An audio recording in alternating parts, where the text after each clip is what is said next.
Yay! We're Woo! started.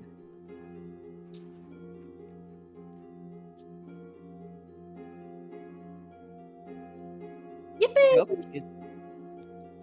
It's Strahd.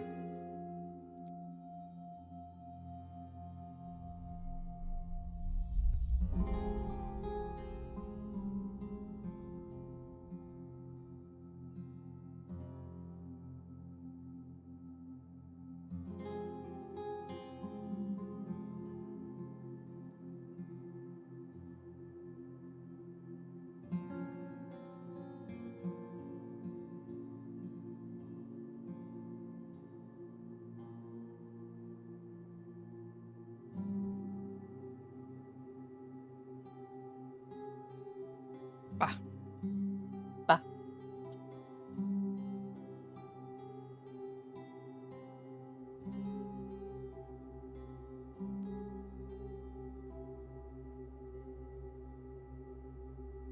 The big five. The big Is O. five That's the whole significant? hand. I'm sure that's a curse number somewhere. No. It'll be our curse number.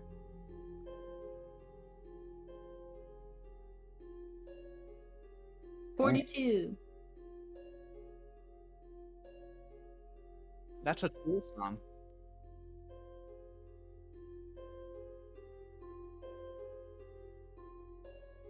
Is it?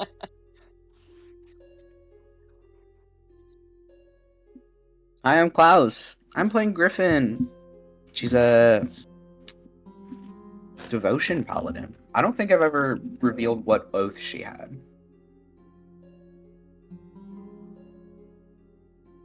And I'm a singer, also.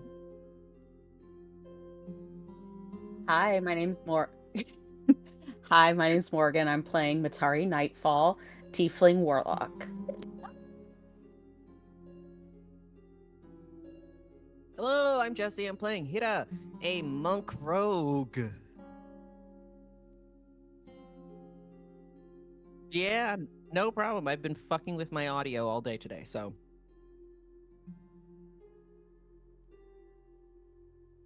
Hi, I'm Julian. I am playing Ritter, who is our astral drifter cleric, who we just found out is a Selûnite cleric.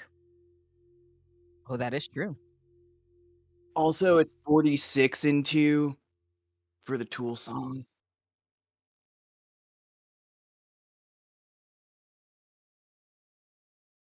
What?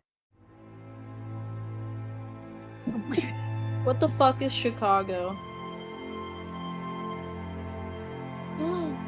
That was So not placed. very nice.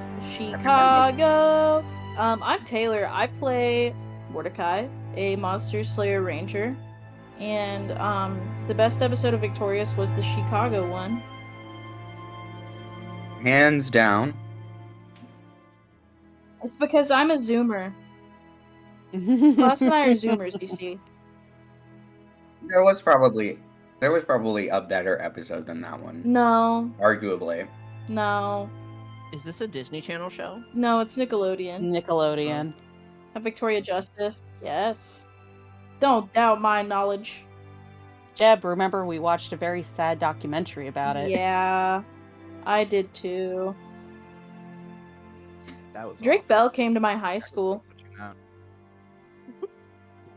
As part of his community service, he was on like a tour, like a nationwide tour where he went to a bunch of different schools, and they talked about, there were a bunch of like advocacy groups like against like drunk driving, and like PETA was there for some reason. So yeah, Drake Bell performed at my high school. Yeah, pretty much. Killing Including puppies Drake and Bell. whatnot.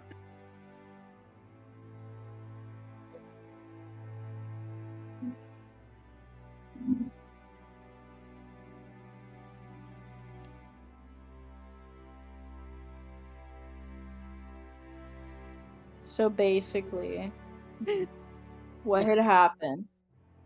Okay. I'm domineering. Taylor's doing a really good job. So we start out the session by talking about the Wandering Wizard. He recruited Doru to his cause. Doru, the vampire spawn son of the priest. We learned that Donovich started feeding him very early on, the recently deceased from the houses with the X's on the doors. Donovich came to an agreement he'll bury Doru in the graveyard, and he will give the Burgermeister Meisterburger a funeral. And we kind of put it in his brain, it's like, like twirling our fingers in our hair, like, we heard that the current Burgermeister Meisterburger kind of fucking hates his job. You should, like, do it. And he was like, yeah, I don't know. It's kind of depressing in this depressing world we live in. I just realized that my microphone has been muted this entire time. Oh no. Uh-oh. Well, hi everybody. We're playing Dungeons and Dragons. Please continue, Oh Taylor. God. We're doing a recap. There was no of last context session. to us saying shit. Our witty Fuck yeah. banter. No. Anyways, glad you could join us. Happens to the best of Something us. something Drake Bell. I don't know why, so I'm looking at my notes. This is a side note. I have Hira going to school. Square, like it. I put a With square Drake Bell. around that, and I don't know why. Here Well, Oh, it's been Kira's like- going to learn. You wanted to draw that. Oh, I guess Kira so. wanted to go learn. I went to school? with Drake Bell. I guess so.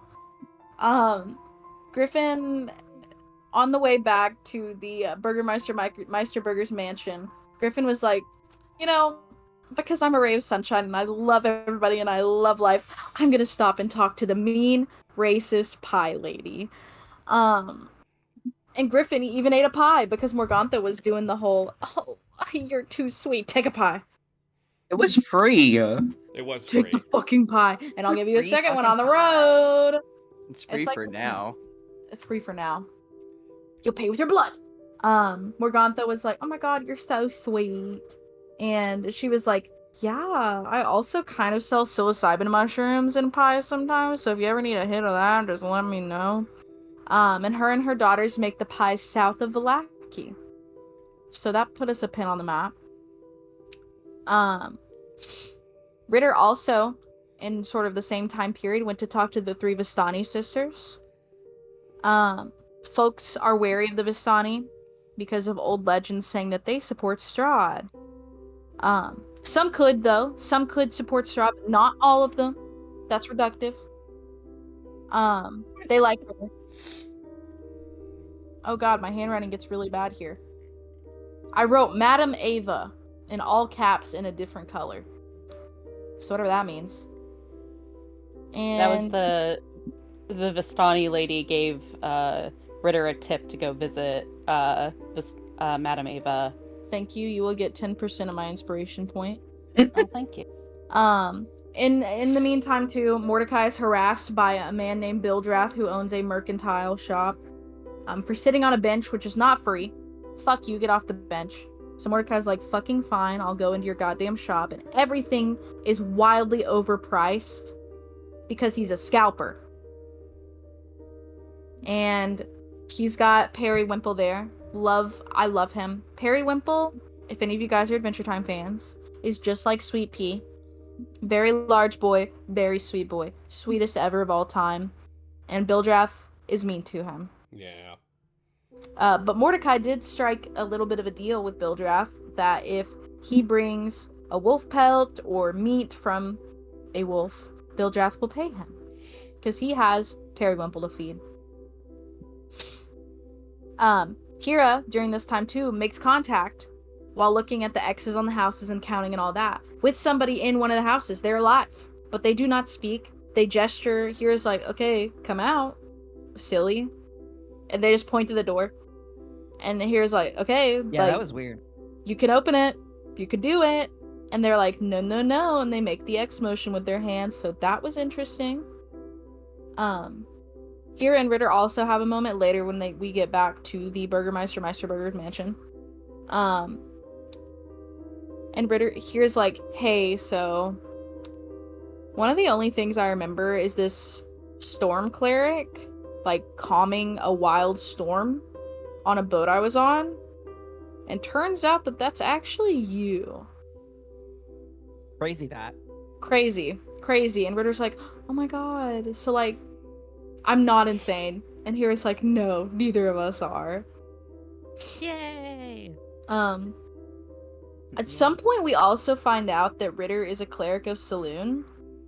My notes kind of stop, so I put a heading that says the funeral in all caps. And then in pink, bright pink letters, all caps, I wrote, oh shit, it's Strahd.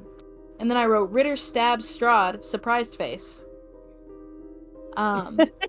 So basically, we gather around with Ismark and Irina and Father Donovich and everybody. We're there to have a funeral for the Burgermeister, Meisterburger Sr. And just when we're getting in the throes of it, getting the shindig started. Oh, well, look at that. There's somebody here. And oh shit, it's Strahd. Fuck you, he's here. And he's like, I'm just here to pay my respects. I'm just here to be respectful. And we all said, fuck you, no, but Ritter especially. Because Strahd is the reason at the source why all those people that Ritter and Ismark went to fight with, like Doru, why they got fucked. And Ritter is not having it.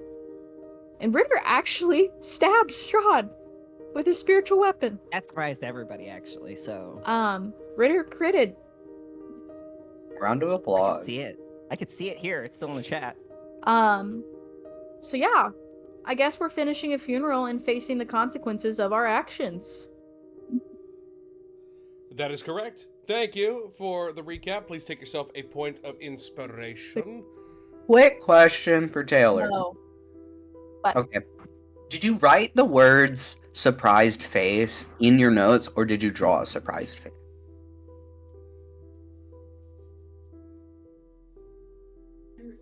I drew. I'm not a maniac. You drew Okay. a surprised face. Yes, I did. I can Great. show you. I'll screenshot it. I don't care. Yeah, please. Do it for Yes, some- you do. You do have it for to. the others, for their sake. Bless their hearts. But I could not give a fuck.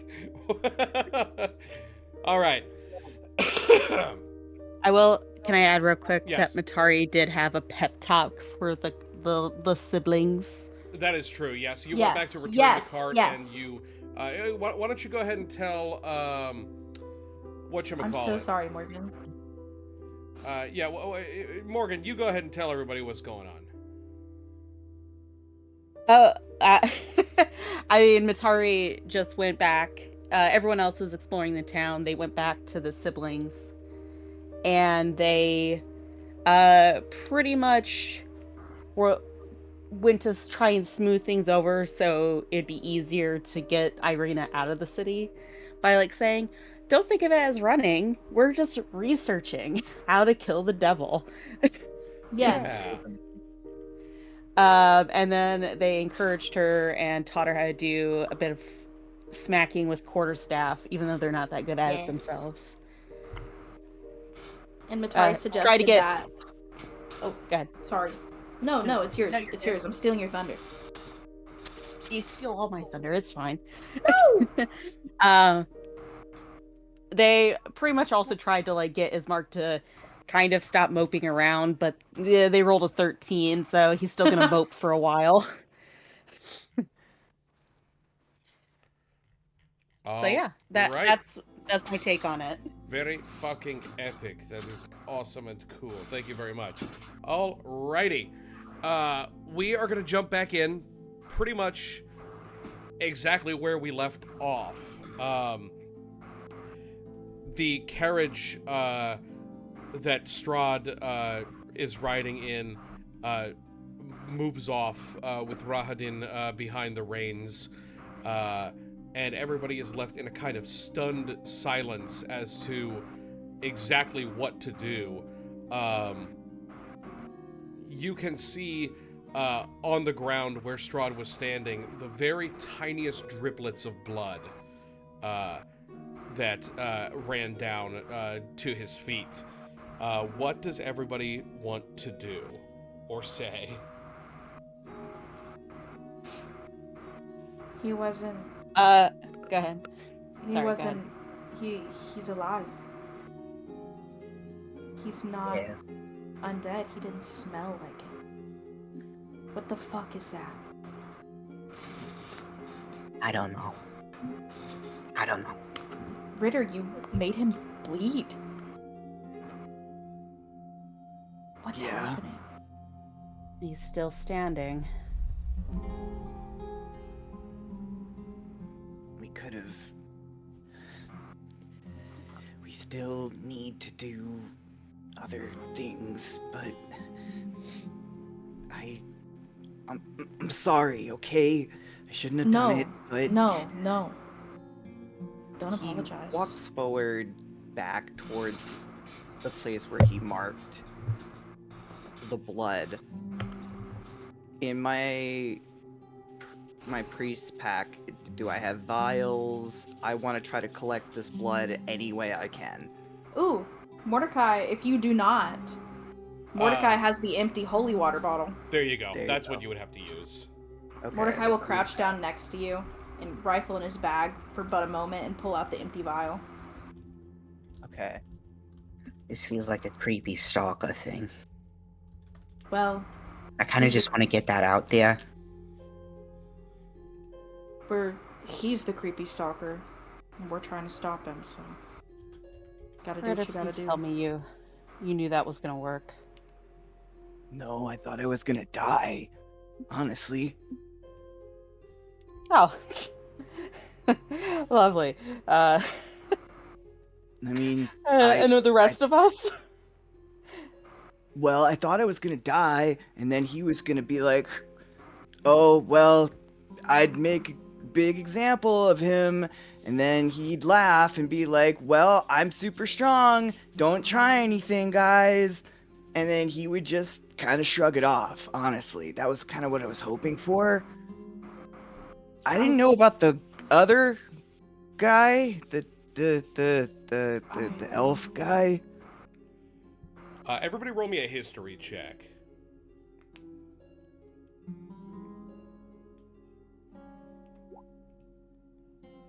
My sensitivity's too high. Oop, didn't mean to roll twice. I'm sorry, 14, so 16, 12. Nobody gets this because looking at him, at the elf, he doesn't look familiar like any type of elf that you've seen before. He's got this kind of dusky skin that almost gives you like kind of a drow vibe, but he doesn't have the kind of typical white hair that you often see with drow. So he is a type of elf that you have probably never encountered before, but you can't tell quite what. Fair. But yeah, please continue. I don't know if I would have rather he retaliate or do what he did.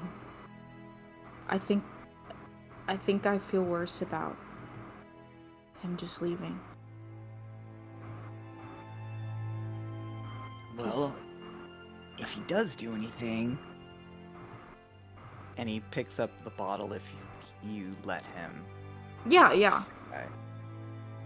We have potential blackmail material or What? information material. He kind of like looks back towards the others. He's like, "Look, here. I'll even give it to you, Matari." Matari will take it. We're just... What's the word? I'm relieved, because that was a gamble. You could have doomed us all if he's as strong as what everyone was saying. Jesus, sorry. I mean, Matari, if we're all in Barovia, no offense, if you just got here, you're probably already doomed. You might as well get used to it. But might as well take chances to change our odds, right? As you said before, not everyone gets a second chance. Well, you're a warlock. Don't you get a second chance? They kind of like lower claw. I'm on my second chance. I don't want to waste it. Interesting. Well, we can learn more about that later, but sorry. I do know that others don't.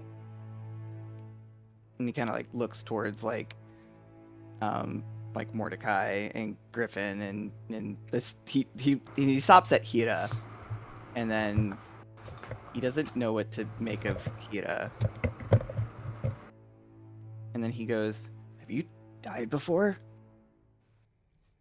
I think I would know if I died before.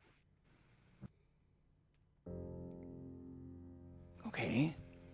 I mean, fair enough, but yeah. Speaking of the whole pokey thing and the blood thing, he looks around to see if Ismark and Irina are actually still around. Oh yeah, they're still there. Like, still both kind of looking shocked, just listening in. He cranes his head over to them. Do you think we should leave for Vallaki now?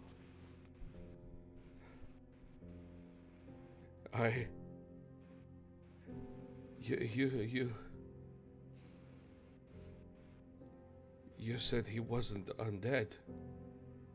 No. He's not. I mean, that could just be magic, or a wizard did it. No. He has to be. He commands horrible creatures. He is evil incarnate. You must. And Irina kind of puts a hand on his shoulder, like almost like telling him to calm down a little bit. And she says, look, I don't know what that was that you were trying to do. And regardless of whether or not people think that Strahd is a monster or whatever, you don't just attack the Emperor. What are you thinking? He's an asshole.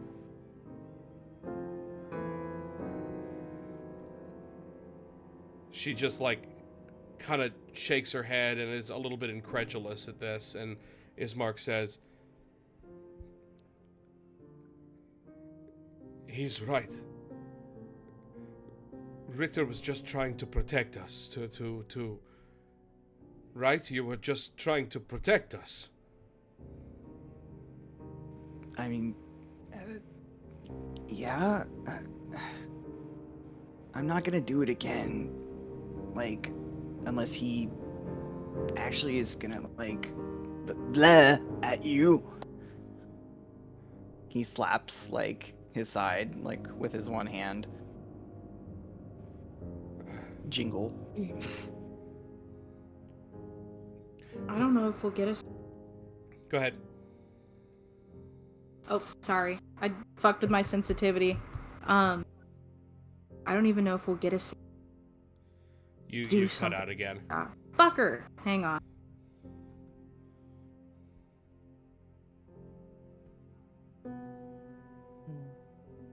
Try not to get the squeaky. Anyways, Mordecai kind of looks between everybody, glances down at the vial of blood in Ritter's hands, and then looks at Irina and says, Matari has it now. "Oh, Matari. Sorry. Thank you." I don't know if we'll even get a second chance to do something like that. If he thought we were a threat, he would have killed us. Maybe the blood turns into vampire blood at night. You never know. And also to clarify, the blood that you have in the vial is like a drop down the side, basically. Yeah. Yeah. Is it red? It's red. Is there anything magic we can do with that? Or are we just holding on to it for, like, sentimental value? I mean, it's for information, right? Ma- I have heard of I magic that roll- can help us learn from things like that. Yeah. Can I blood roll an magic. To Yeah, see if roll an I Arcana if you care remem- to. We might find somebody who can do it. Or do something with it. Matari? I'm gonna do an Arcana too, Can I give you if guidance? that's okay. Mhm. I Ooh, a have words with 22. you, Matari. Yeah, with Yeah, I a was gonna 22. Oh yeah, go ahead with the guidance for Mitari as well. I wanted to give it to Mitari regardless. Roll 1d4. 13. Great. 13. Both Um, roll a 1.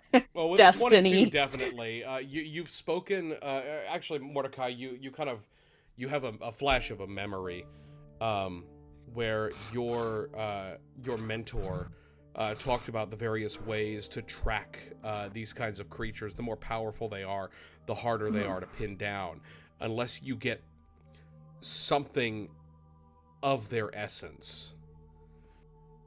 Something it could be. In modern day terms, we would say DNA, but something that is of them. Then a powerful enough wizard would be able to divine their location by such a thing, by using a spell known as scrying. Mm. Now, not to bring up the sore point of wizards, but if we find a wizard who's powerful enough, they could tell us where Strahd is with just that little bit of blood. So that's the purpose of it. Well then. Oh, like a bloodstone. I think it's a scrying spell. Magic Oh, is... I dabble. Scry like in like a bloodstone, or like just scry like scry like any bloodstone, or like scrying like in general with blood. Ritter is completely like off Yeah. in like the judgment with the guidance. He's trying to think- help. He really is. He is. Yeah. I think He's taking a just page from Andromeda's book. scrying with blood. That's it. That they use Hmm. the essence, whatever's in the blood that is able to say that belongs to this creature. His eyes That get makes super sense. wide. And then like he slaps a hand on Mordecai and he's like, "You just figured out what DNA is." What? God damn it. Is this like your plastic again?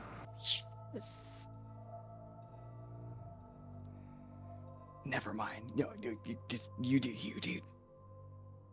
I'm happy for you though. Okay. Well, what's done is Alright. done. Perhaps we should finish what we started and Yes. think of what to do after. If I remember correctly, we were going to come to some sort of agreement on. And he gestures kind of to Ismark and Irina to Valaki, right? Yeah. Mm-hmm. Yes, we must go to Valaki. And Irina, especially now, kind of seems like a little bit more uncomfortable with this, or at least with this group, and just kind of says, "If that is what Ismark demands, then I suppose that's where we must go." Well, She kind of makes a look to Matari because you guys kind of had a bit of a heart-to-heart, almost like a, I don't know if we should go through with this kind of a look. Can Matari make an insight whether she wants to talk about it later or if she wants some backup right now? Go ahead and roll an insight. Matari, we're gonna have words. You get the sense that Irina was always a little bit skeptical of Ismark's eccentricities, we'll say, especially in the following years since the revolt. Um, she's still a little bit raw, obviously, from her father. The whole attacking the emperor in broad daylight was a little There's bit. a lot of shit going on. Yeah, it kind of shook her a little bit. It shook her resolve a bit. Um, Not to say that she won't go along with it, because she's smart enough to know that there's nothing left for her here either. Mm-hmm. But she very much feels like this is not this is against her will. Mitari will look at her and say, "Is this what you would like, Irina?" It doesn't matter. There's Of nothing course else. it matters. Well, I don't actually know that that's true. What do you mean? Well, This is your home, right? It's where I grew up. Yes, it's where my father lived and died. So we should be able to come back here when we get him out. And he kind of tips his head back to her with a smile. But if we don't have anything here or enough people here to help us, then we're just kind of sitting ducks, yeah? Sitting for what?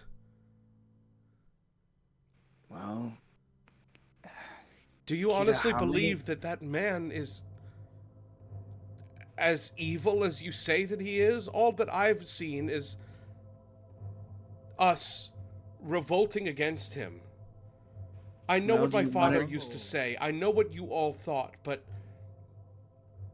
oh, I haven't seen one evil act in my life.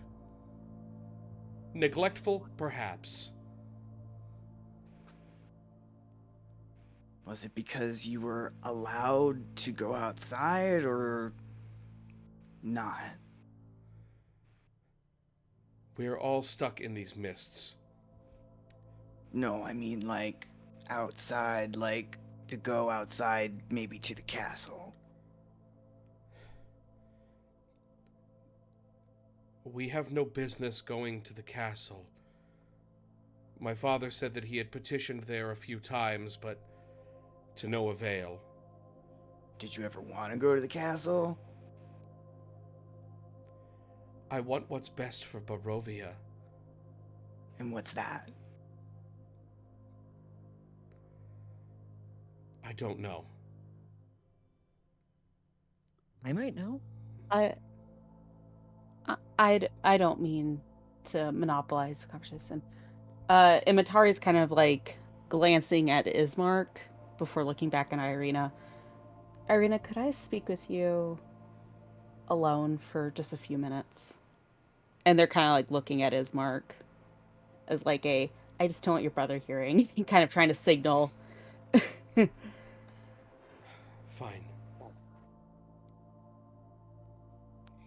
Thank you. Alright. Sorry. Would you guys be willing to finish burying the father? You mean interring him in the mausoleum? I mean, yeah. Yeah. We'll be right back. So I'm sorry to derail.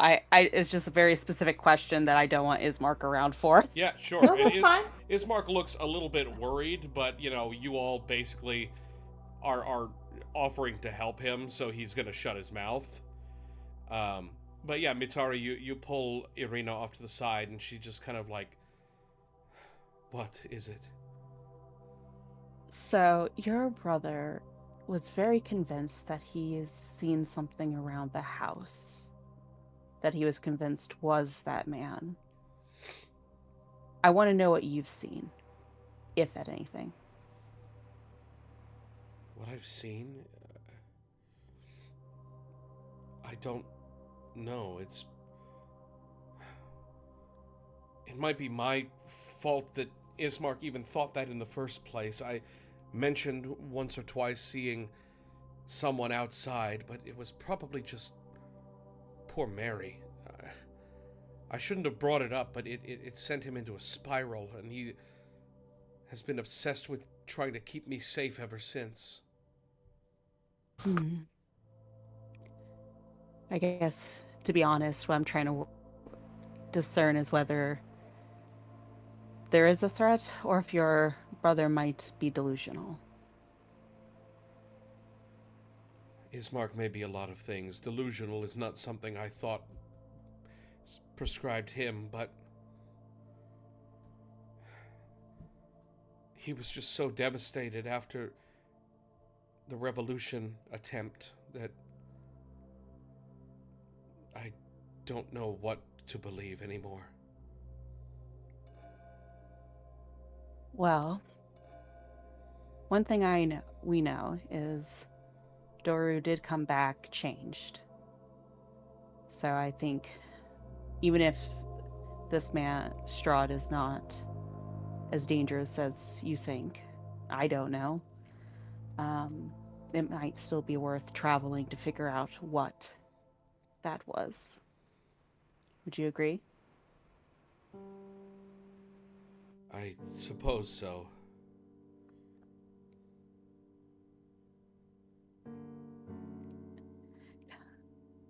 Okay. I won't keep you from seeing your father to his final rest. I just wanted to hear from you without your brother Yes. speaking for you. And yes, thank you, Mitari. I know that you mean well. This village has been my life. And to hear that the person who's supposed to protect us is some sort of a devil, and to know that my brother, who is supposed to protect the people of this village, may be just what everyone says he is. It is a hard pill to swallow.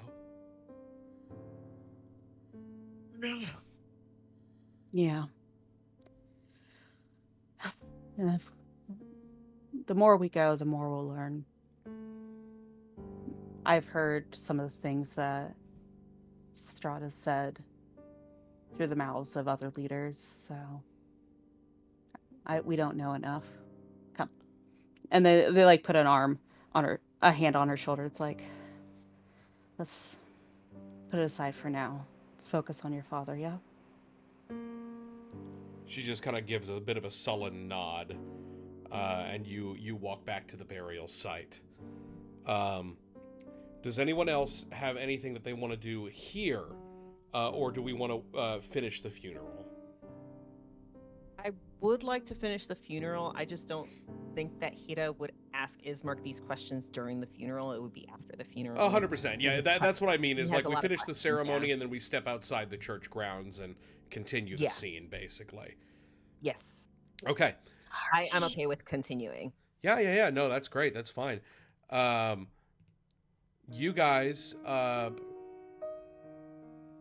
you guys, help finish covering back up the crypt, kind of raising the large stone lid and placing it atop the crypt itself. Donovich says his final prayers and kind of looks to all of you with a mixture of bleary sadness, of anxiety, but of intrigue isn't the right word. Almost like a soft reverence, a begrudging thank you, kind of in the forefront of his mind. Thank you, basically, for doing what he was not strong enough to do, even though he realizes that his whole life has been turned upside down. He knows that laying Doru to rest was the right decision. And as the funeral wraps up and all of you filter out of the church, Ismark, wiping tears from his eyes, says, "Thank you all for doing that. I honestly did not think that my father would live to see the day that someone was buried in the cemetery again. And I suppose he did not, but it is good that he is at rest now. Irina, we must begin to pack. It's time that we quit this place. Thank you all, and if you are willing to accompany us, then I would be very grateful for the help. Is there anything you need from me?" I have a question. It's not a big one or anything like that. I know you want to put this town behind you, and whatnot. But the X's. Somebody's been doing them, right? It was Donovich. Now, people have taken to putting them on their own doors when they feel the plague has come to them. The plague. Is there anybody who knows information about this plague? Like, the details, just... It began shortly after our attempted coup years ago. One house, two perhaps at a time, but it rapidly grew and began to encompass others. Time was we would try to fight it, but we do not have accomplished healers in this town. And none from Vallaki would be willing to come down to assist us. Eventually, to keep the rot from spreading, we would board up the doors when the bodies started to fall. An eerie blackness would hang about within the eaves of the houses, and it would spread seemingly at random to any nearby houses. 37. There are 37 marked houses in Barovia now. Is that true? Based on my knowledge? Based on your knowledge, there are exactly 37 houses. He knew that number Okay. right off the top of his head. Okay.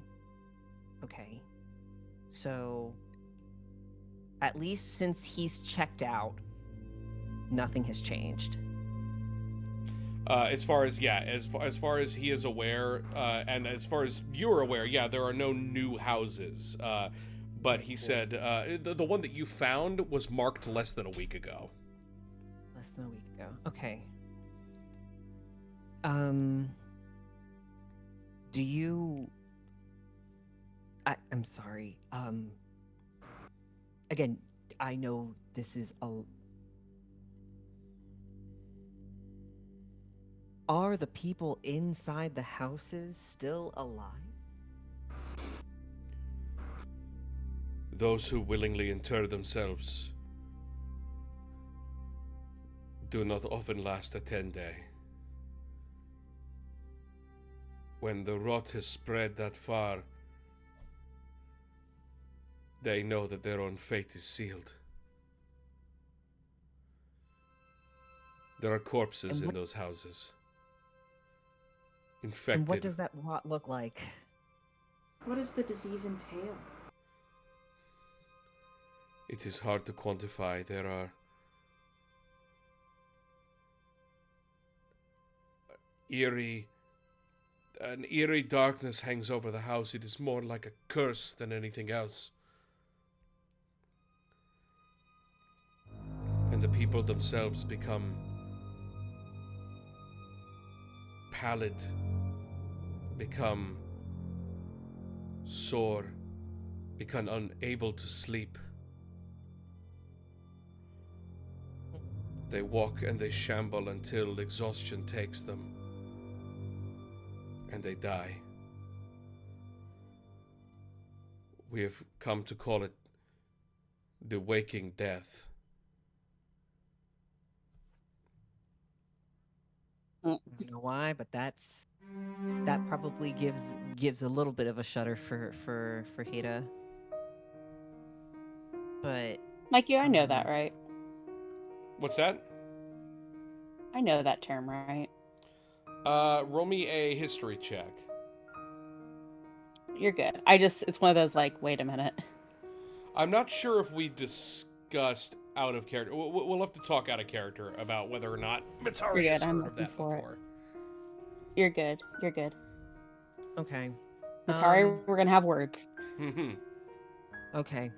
Hida is going to nod his head and put his hands on his hips and sort of just say, yeah, thanks. Just was curious.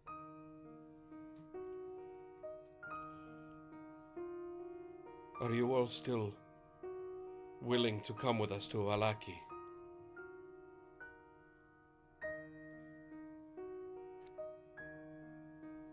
If she still wants me to go with you guys, if she doesn't, I totally understand. I can just go back to the mist. This happens all the time. I understand. No, you did what no one else could. You made the devil bleed.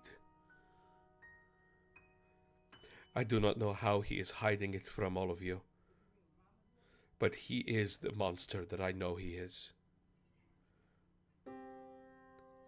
And we will prove it. You and I. We will prove to all of Barovia that he is a beast. And that we need to fight as we tried before to end him. Yeah, well, the last time that happened didn't work out. No offense. But those people died heroes. They died doing what no one else had tried before. And that's honorable. That means I'm not something. saying it's not It's honorable. not entirely true. Huh? They were not the first to try to go against the devil Strahd. There have always been people come, not from Barovia, come from beyond the mists, that try and fail to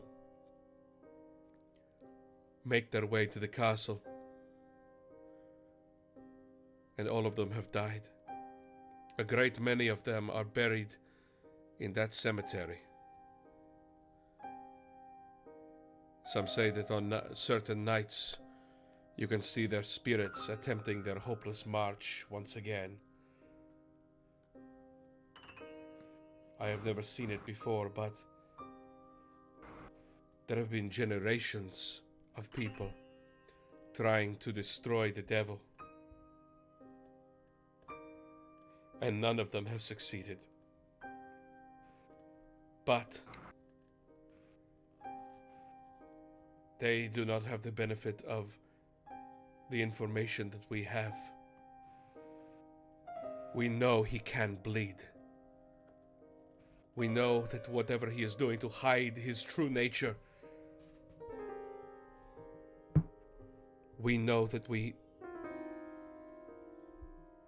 he almost like he kind of trails off. He almost stops himself, like he's almost about to say we know that we can do it, but How about you shelve it for now and go No, start no, packing. I like that on him. That's a good look on you. And he kind of pats Ismark on the chest a little bit. But Determination yeah, does suit you well, Ismark. we should probably pack. I have a thought. Why do so many outsiders come for this castle? Well, I believe that they are like all of you. They found themselves here with no knowledge of how and decided to go to the source for information. Though Michael? not in my lifetime have I seen Strahd himself come to introduce himself to any. Oh, we should be honored then. Or Or terrified. weirded out. I think it was the Burgermaster that, that had the honor, Unique Perhaps. circumstances. What was that, Taylor? Mordecai said unique circumstances, but what I was yeah. gonna ask is any of this talk of Strahd and outsiders, does any of it harken back to things Mordecai has heard before? Roll me a history check. That's what I was hoping you were gonna say. Baby. Fuck! Oh, baby. Oh, baby. That's a hard one. Can I use an inspiration point for the hell of it? Yes, you may. Oh! You're fucking kidding me. My boot blessed you. Amazing. Let me tell you. That's because you recapped. Flip that shit. Yep. Let's fucking go. Okay. He writes these stories down. Now we know. That's canon now. Mordecai. He does have a little leather-bound journal now. Of course he does. What a fucking nerd. No! Mordecai, you... Sweeney Todd ass. True, he does. No, you're right. How did I not see it? Fuck. You He fucking... whips out his razor blade. You think back. And all of this information has kind of been swirling in your head for the last couple of days since you've been here. And you recall long ago, as you were kind of snooping around in your master's, your caretaker, whatever you want to call him, in his effects, after he forbid you from interfering with certain materials, you just had to figure out exactly what he was going on about. And you found one of his journals in which described a land separate from all others, ruled over by a fearsome tyrant from which no one living could escape. And as you were kind of doing that and looking through that information, he comes back into the room and he says, "Mordecai, what are you doing?"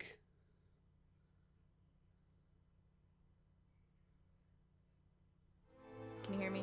No. We go. Ah. Can you hear me now? Yes. Swag. Mordecai does not say swag. I was just, I wanted to know what you were talking about. What did I tell you about going through my personal effects? This is not for children. I wanted to understand. I'm sorry. And he'll put things back where they were. 99999. He will come up and he'll kind of grab you by the shoulder. He says, "Mordecai, what did you see?" That there's somewhere separate that's lorded over by some bad guy. And that nothing living can leave. Like a one-way door. Yes.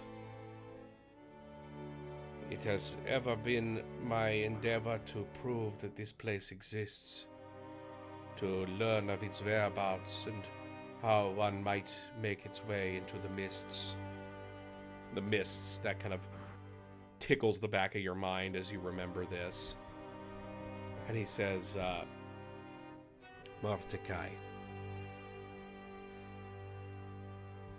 this is not a place you will ever want to go. This is a place... Too late. Yeah, right? This is a place where good men go to die. Where only the ruler of the land can decide who stays and who goes. It is the end of the road. For many people. And it will be the end of the road for many more, until we find out how to destroy this creature.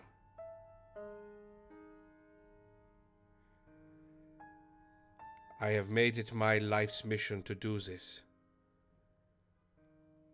and I do not intend for it to be yours. Do you understand me, Mordecai? Yes, sir. Good. Now, we have a new visitor who's going to be staying with us for a while, yes? Yeah. Now, I want you to go and help her unpack her things and show her to her bunk and be kind to Esmeralda. Do you understand? Yes, sir. He looks at the ground. And Mordecai, Yes, sir. be wary. Be very wary of the moonlight. He takes a deep breath and curls in on himself. And he'll give one glance up, a quick, yes, sir. And he will head down, move around him to exit the room. This man, Van Richten, as you came to know him, Rudolph, almost opens his mouth like he was going to say something more. Mm-hmm. But he lets you go. And you kind of come back to yourself in the present, remembering all of this information, remembering that you have indeed heard of this place before, and it was something that your mentor was fiercely researching before everything went wrong. Mordecai kind of blinks several times and looks around, a little dazed. It's funny. All this talk reminded me that I did know this place existed before all this. And it's not anybody's choice on whether they come or go. My master, it was his life's mission. It is his life's mission to destroy the tyrant that rules these lands. He controls the mist. He decides who comes and who goes. And for anybody who comes, this is it. You might as well consider yourself as being in purgatory, from how he described it. Maybe he's here. Maybe somehow he figured out how to get in, and maybe we can find him and get his help. And he kind of trails off and looks to the side. But this land is separate. It's like it's not part of where we're from.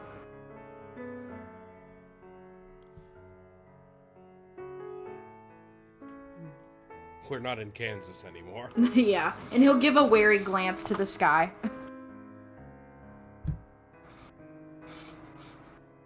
Are you saying that this place can happen anywhere? Anywhere. I guess he points a finger at a map maybe and says, "Oh, I'll send the mists in there today." Who knows? Who knows how he decides? Why any of us? Where are all the other people from the theater performance we were at? Maybe they stayed. Maybe they just got... And he'll trail off and grit his teeth.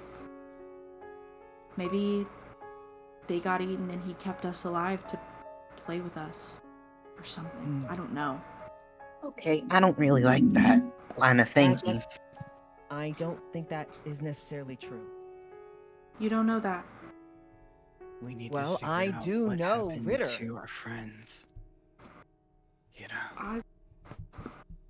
And I would love Say to that one figure more out time, what happened to Julian. my troop. Yeah, Julian, say that again.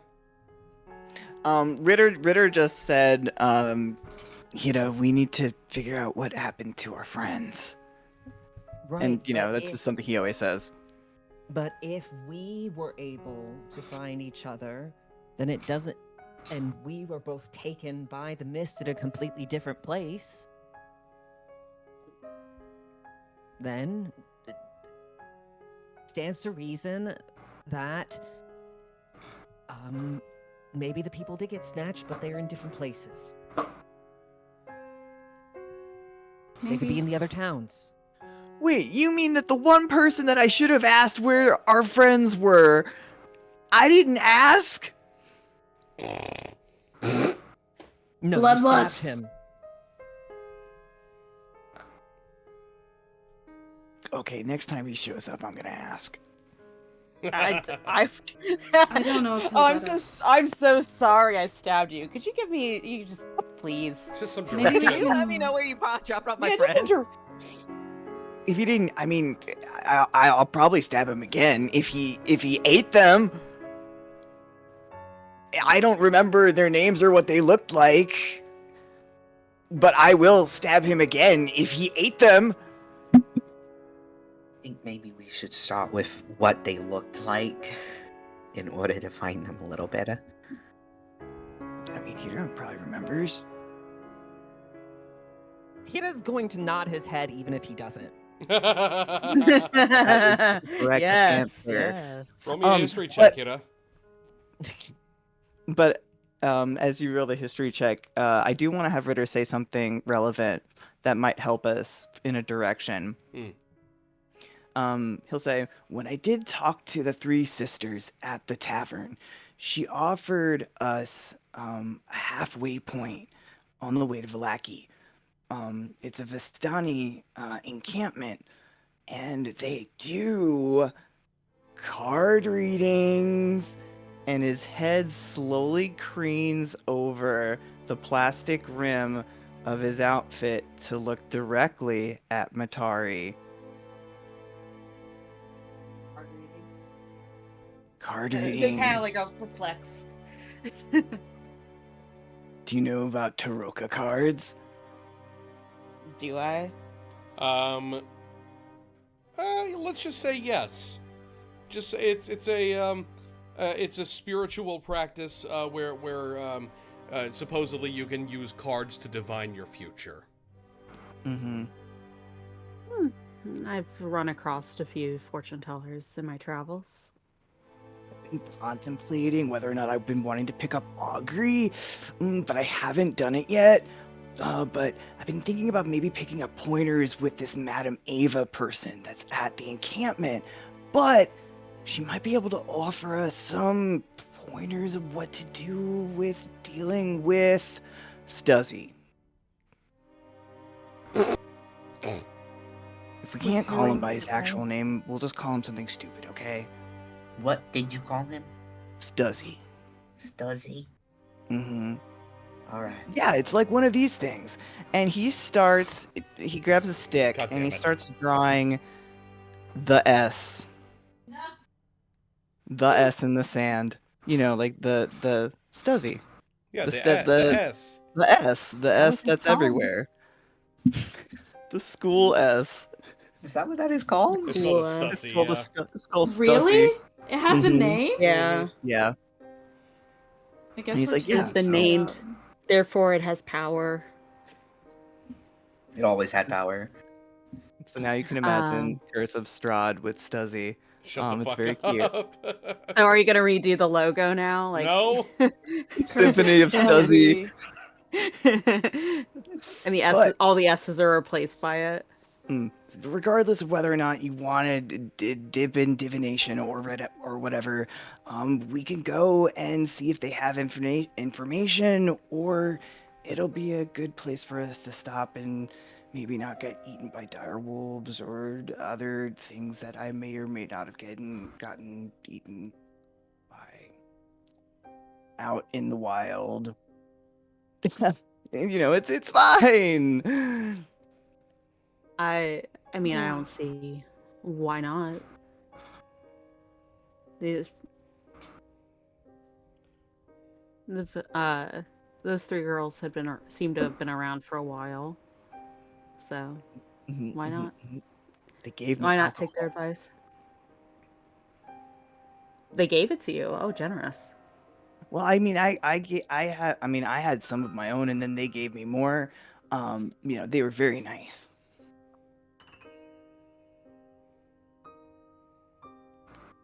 So they bribed you. No, no, no. I mean, I gave them information. They gave me information, and then they called me cute. We don't need the rest of the details of that interaction. Thank you. I mean, I'd very much like to hear about the little poly foursome with them. I'm good. I'm good.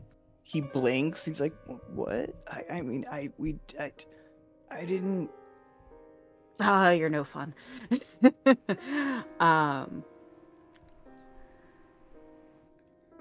Yes, so I think all the speculating's great, but I think we're missing a lot of puzzle pieces, so they kind of turn to, and as I said, you guys can stop me, but Matario will turn to the siblings. It's like, shall we get you squared away? Yes, I think that would be best.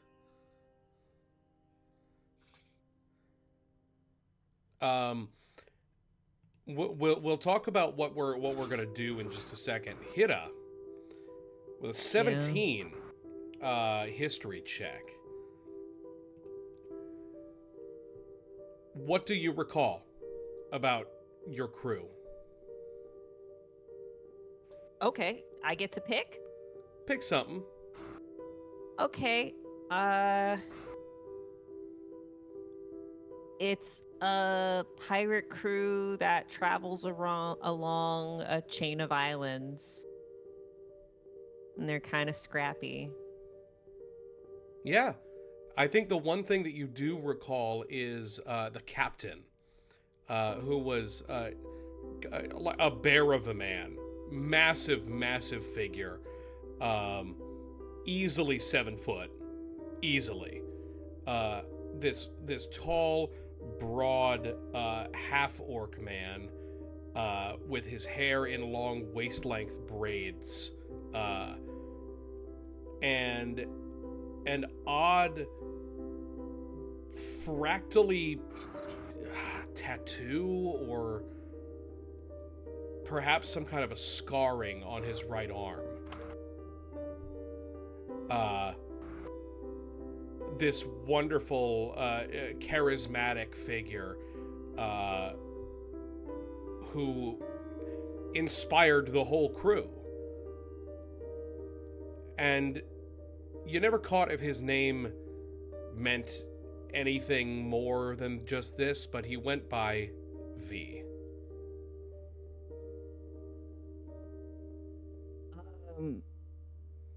Okay. that sounds like somebody who would stand out in a place like this. Very much so. And so, well, I guess we'll start in the cemetery and we'll work our way out. That's how Hira's gonna think of it. But he also wants to wait, hold on. That's the only thing I remember? That's all you remember. It's the man who was the captain of the ship. Okay, cool. He's if everybody is gonna disperse eventually or like linger, Hira is going to make a eyebrow motion at Ritter in the subtlest way he can Mm-hmm. to let him know that he wants to talk. Maybe he's learning how to be sly. Okay.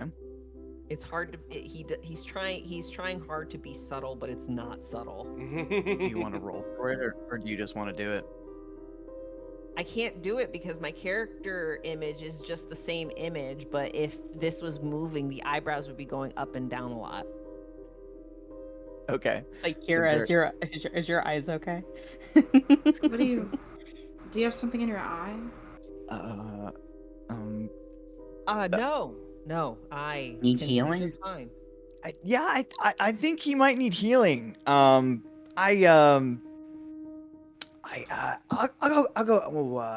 go take care of it. You know, why don't you guys go take Ismark and Irina to go quickly pack, and we'll go meet you guys by the wagon. Mordecai will narrow his eyes at you guys, but he won't say anything, and he'll just say, "Alright then, let's get going." We keeping this wagon? Yeah. Ours now. It's just a hand cart, basically. It's useful. You guys can get horses if you want. Ritter will say as you guys walk off. Have I seen a horse? Yeah, You are there have any not You have not horses? seen a horse. That was Definitely wishful had thinking. horse barbecue. No. Oh no. Okay, Hira and Ritter. What are we talking about? Hira is going to put his hands on his hips again, and this is his talking stance. Okay, we're talking. And look over towards the cemetery, and he says, "I do remember, but not a lot. Okay. We had a captain. Cool. It'd be really bad if we didn't have a captain. I suppose so. Yes, that's how the pirate crews work. There's a Ooh, captain. we were pirates. Okay. There's a pirate captain. We're There pirates. is What'd we a steal? second in command. He goes down like the rank, like the military structure. What would be like the equivalent of like a pirate military structure, because that's the part that he actually likes. Okay. Wow. Okay, at least we were organized. But damn. Okay. And his name was God, V. we're definitely in trouble. How much did we steal? His name was V. V. And Like the letter V? sure, Huh. I wonder if he came from space too. maybe, Wow. They sound but so he cool. was a very capable man. Is Can we just say is? Because like this whole point of me existing. Google, can you stop? Google started. Google's going trying to off. come back from space right now, and I think it's my patron, Salune, just needs to chill. He is a capable man, and Yeah, if is. he fell into this world just like we have, I imagine that he would have stood out in some way. He was a half-orc. Oh, no. Okay. So either a half-orc might have come here, or landed somewhere else, Mm-hmm. or you don't remember all the heroes of the battle, and I certainly don't remember a battle. So maybe he I was don't part even of that remember army. when I got here. Which. So I'm going to check the cemetery to see if I see a headstone. Okay. They mentioned that all the heroes who landed here who tried to fight Stuzzy? Does he? Yeah. Stuzzy. Mm-hmm. Well, let me look Might with have been you buried here. because Mordecai and I were looking through the graves earlier. And yeah, sure. And you can tell me what they kind of looked like other than just half orc. Sure. And Hira will re-explain the whole thing. Yeah. Okay, so we know what you two are up to. Anybody else? Do you have any unfinished business in town before we leave?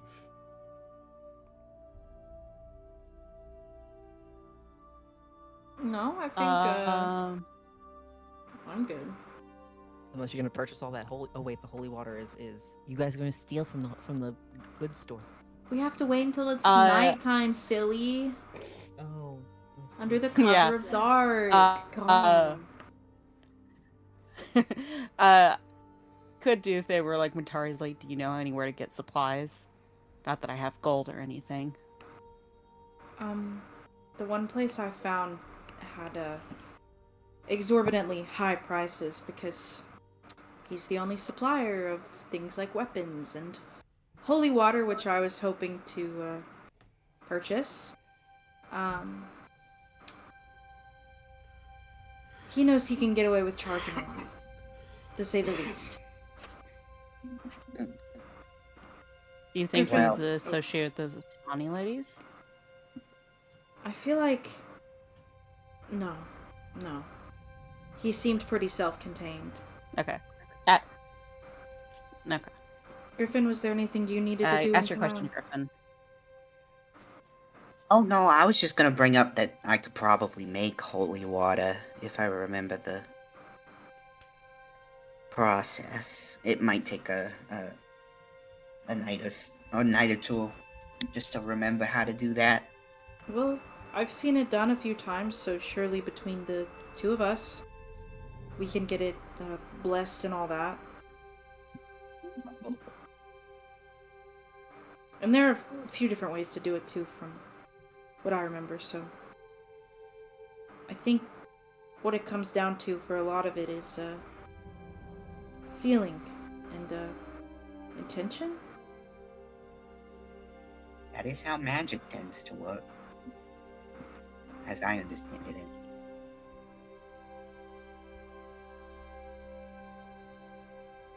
He'll nod at you, Griffin, and he gives you a look like he feels bad for you. Like there's... No. Like he is concerned. You know, he'll look between Griffin and Matari. The three of us all came from the same place, but... And not to dour the mood, but... I just wonder where everybody else is.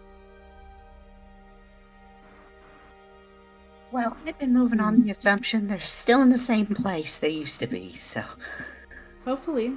I know I saw some of my troop disappear, but maybe they got spat back out on the where we're from. Hopefully. Maybe. If I could ask any... could ask him any question, would be, why us? It is something I'm pondering on. Does he choose who comes here? What did you say? Does he choose who comes here? According to my master, yeah. He, Huh. like I said, maybe he chooses just swaths of people, or maybe he just picks a few. I don't really know. I don't know. I'm trying to figure out I'm trying to figure out what, as in, normally there's a through line, and I'm stumped. You know, you Mordecai have that haunted look in your eyes, so maybe that fits. But Griffin here seems rather well adjusted. So you're Griffin. You are I am perplexed as to whatever Force picked. I guess me too. I don't have an answer. I don't think I could come up with one for you, but If he likes... Oh, go ahead.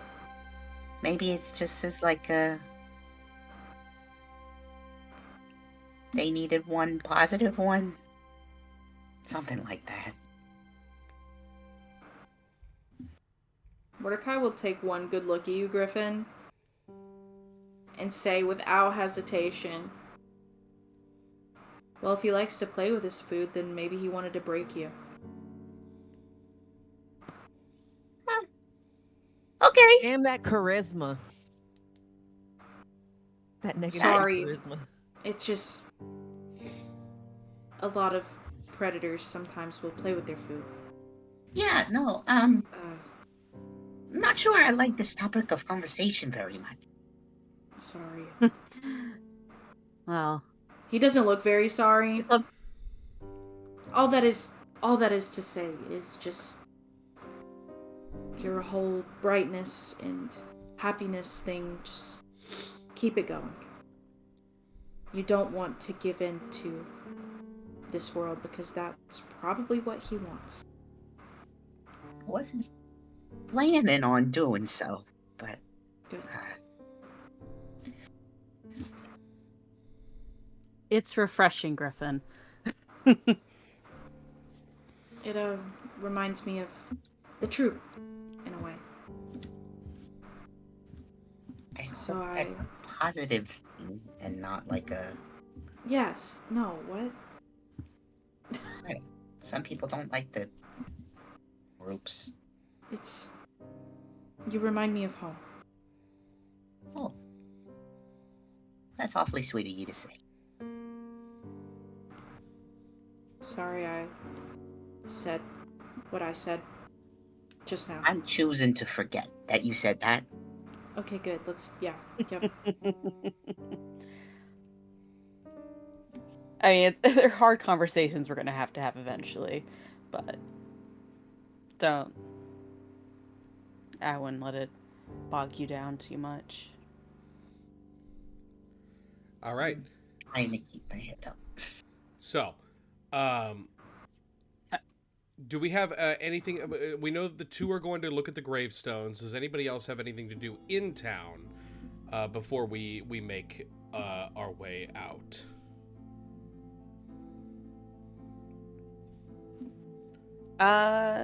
No, because if Griffin can make the holy water, then there's no reason to do burglary. Right, we will have to wait for a So- long rest for that, which is not coming yet. But Oh, I took my short rest. I'm good. oh yeah, you're great. Paladin, not so Okay. much. Mordecai and Hida, or not Mordecai, sorry, Hida and Ritter go to the cemetery to spend a little bit of time searching the gravestones. I will just tell you, you do not find a matching gravestone that matches with V. Cool. Figured. Yeah. A lot of the graves are... That would be very anticlimactic. Yeah, exactly. A lot of the graves are fucking old. and not a lot of craftsmanship has gone into the more recent deaths. You get the sense that you've both been here for at least 2 years. You're not sure how long past that, though. However, as Ismark and Irina get all their things ready to go, you all pack up your supplies, and eventually we make our way out of the village, back onto the main road, and to the north. Let's go back to the map of Barovia itself.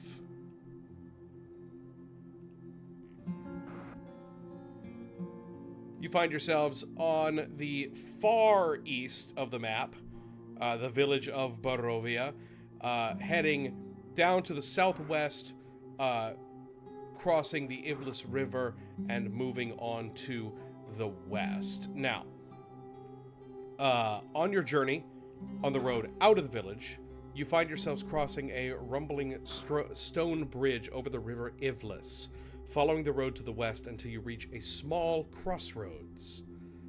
An old wooden gallows creaks in a chill wind that blows down from the high ground to the west. A frayed length of rope dances from its beam. The well-worn road splits here, and a signpost opposite the gallows points off in 3 directions: Barovia Village to the east, Serpul to the northwest, and Ravenloft/Valaki to the southwest. The northwest fork slants down and disappears into a trees, while the southwest fork clings to an upward slope. Across from the gallows, a low wall, crumbling in pieces, partially encloses a small plot of graves, shrouded in fog. You've reached the crossroads. Where do you want to go? We're wanting to go to Valak, right? Yep. Ideally. Discuss. Sorry, hang on. Kim is making me biscuits. Buddy. Let me look at this fucking map. Buddy, stop. We also know that we have an inn on the Vistani Encampment, encampment that's south of which south is over here. Assuming it's this one, but It's I this could be one, wrong. yeah, I think. Or is it this thing? I can't tell. There's that. based on That the looks map. like Valaki. Oh Like, yeah, this that's probably is Black Valaki ESO. right here, and then this Yeah, is the. so this is probably the encampment encampment right here. Remember that the 3 Barovian women said that about halfway from Barovia to Valaki, there is a Vistani camp that you can make your way to rest at the night. Yeah. Oh, so that's this then. Remembering that you don't actually have a map, do you remember where they said that it was? Can I roll to remember? Yeah, roll me a history check. Because I would imagine Ritter's. I'm gonna roll my knowledge of the roll knowledge of my present life. Woo! Cool, 14. With a 14, you remember very vaguely them talking about a small lake where the camp borders. Okay. Looking at this sign, you've got 3 options. One is to go back the way you came. One is to go to the Tser Pool, Tser Pool, and then to Ravenloft/Valaki to the southwest. Okay. So based on from what I can remember, from the amount of drinks I had, I'm gonna guess it's by the pools.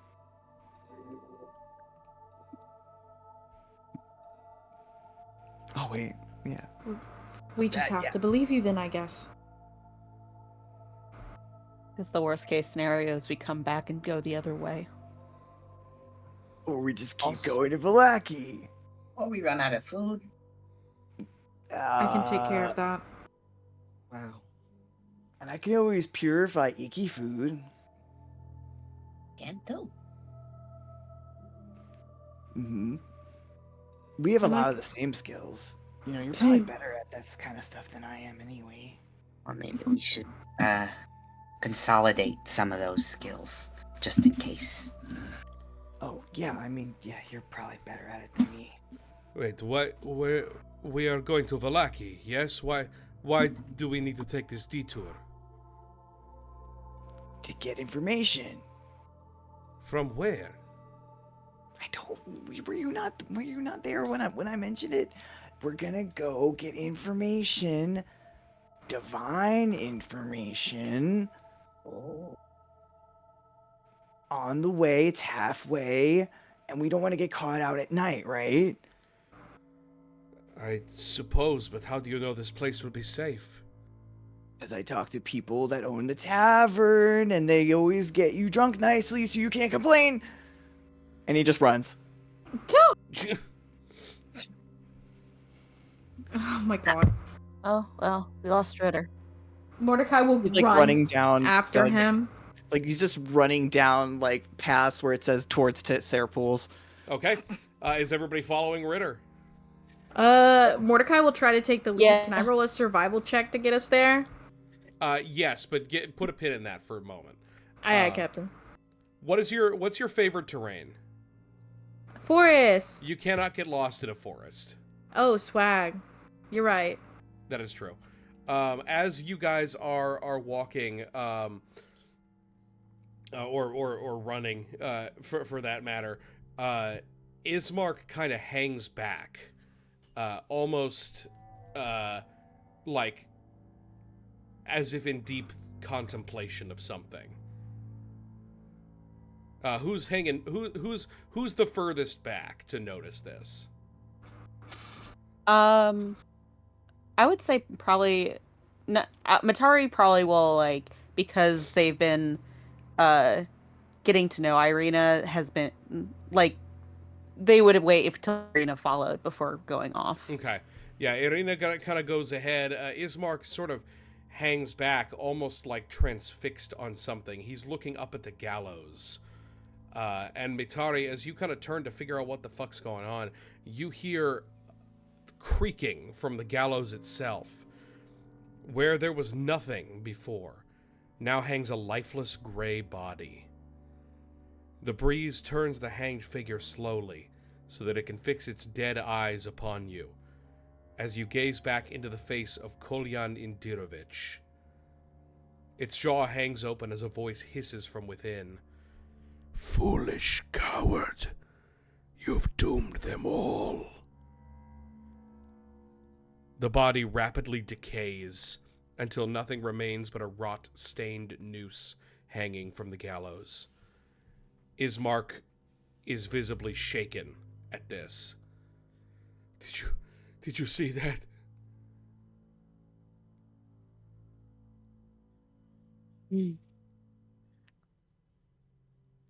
Spirits, perhaps. Tricky things. My father. I'll offer a hand. Go ahead. It was my father.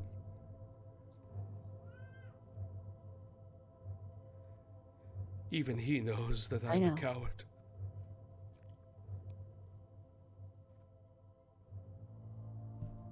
You don't know if it was your father or not.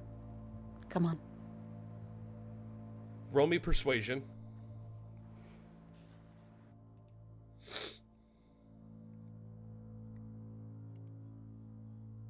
Matari? We're gonna have words. Today is not the day. Today is not the day. He will follow along, but he does seem visibly really, really fucked up. Hira, what the fuck did you roll that stealth for? Because I want to hang behind, but I don't want to... I don't want people to know that I'm there. Like, if we were to get jumped... I see. Okay, so you're kind of sticking to the tree line as you guys are making your way through. Yes, he's being stealthy for the purposes of not being seen, but also because not being seen is tactically sound. Okay, And we're in a serious place. fair enough. Mordecai, you catch up with Ritter and you start kind of leading the party through the trees. The road gradually disappears and is replaced by a twisted, muddy path through the trees. Deep ruts in the earth are evidence of the comings and goings of wagons. The canopy of mist and branches suddenly gives way to black clouds boiling far above. There is a clearing here, next to a river that widens to form a small lake several hundred feet across. 5 colorful round tents, each 10 feet in diameter, are pitched outside a ring of 4 barrel-topped wagons. A much larger tent stands near the shore of the lake, its sagging form lit from within. Near this tent, 8 unbridled horses drink from the river. The mournful strains of an accordion clash with the singing of several brightly clad figures around a bonfire. A footpath continues beyond this encampment, meandering north between the river and the forest's edge. Mordecai, you recognize one of the wagons. It is the very wagon that was parked by your caravan outside the walls of Daggerford. What do you do? Mordecai clocks it, immediately stops. If anyone's directly behind him, they're gonna run into Mordecai, and Mordecai will.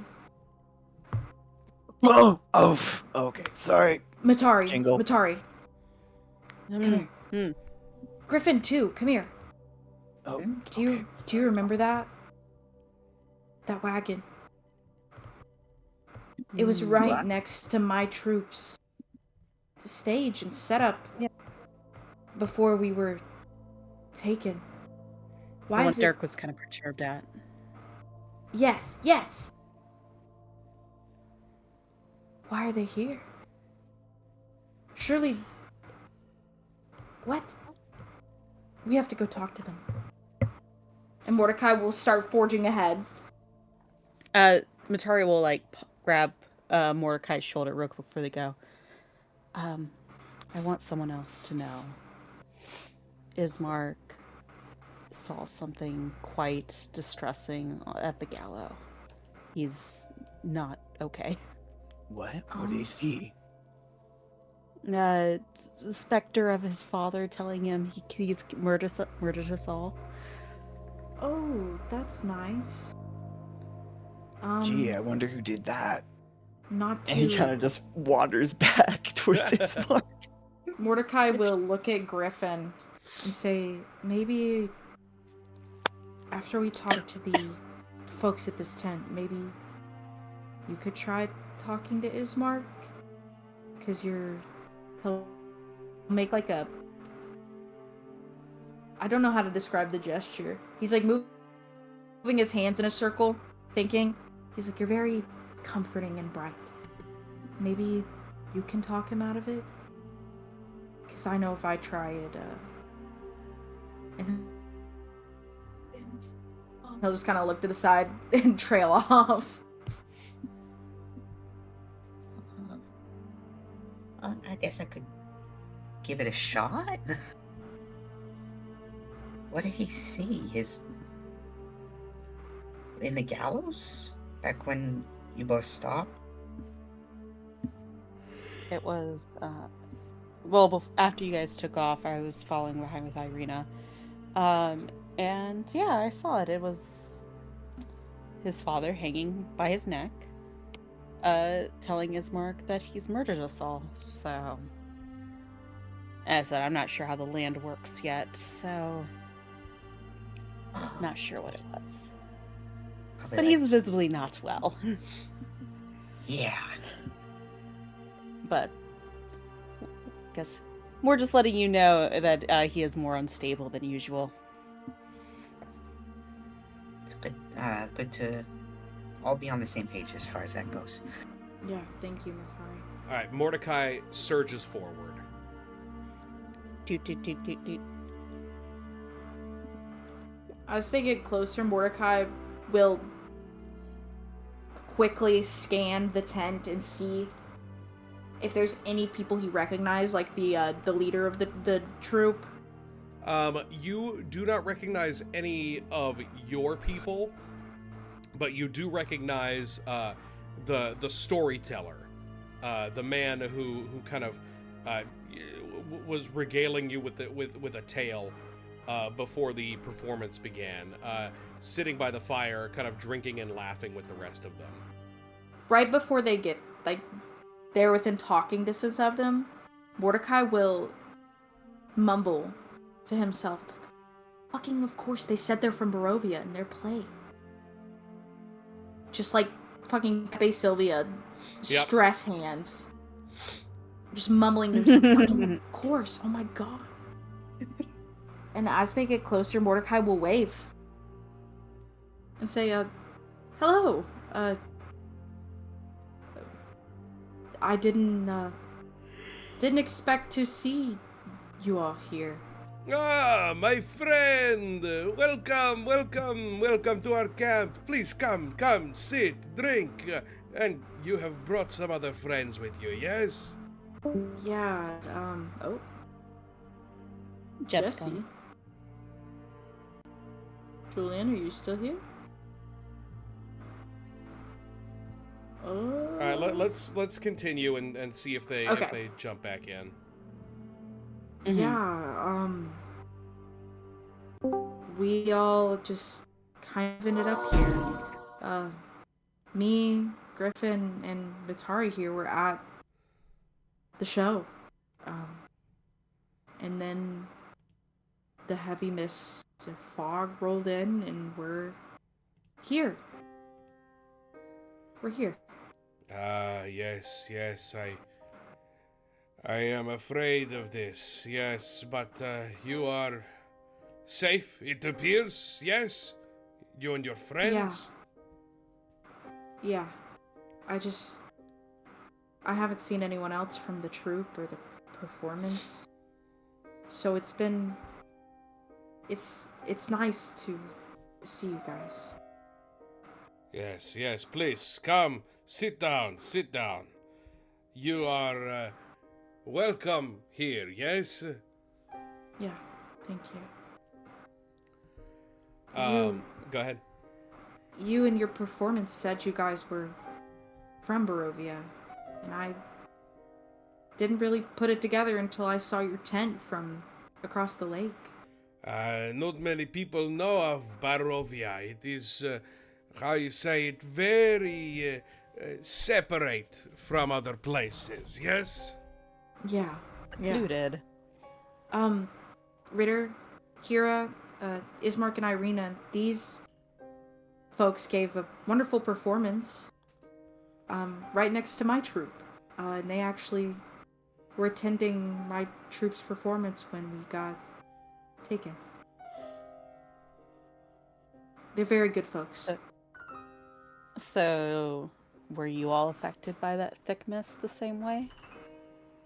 The mist, it is very fickle, yes? It takes us whenever it feels. It takes us back whenever it feels. There is a reason, my friends, that we keep all of our belongings in carts. We never know when the mist will come. So you found a way out? We come, we go. It is hard to say how and hard to say when, but yes, we travel all across this place.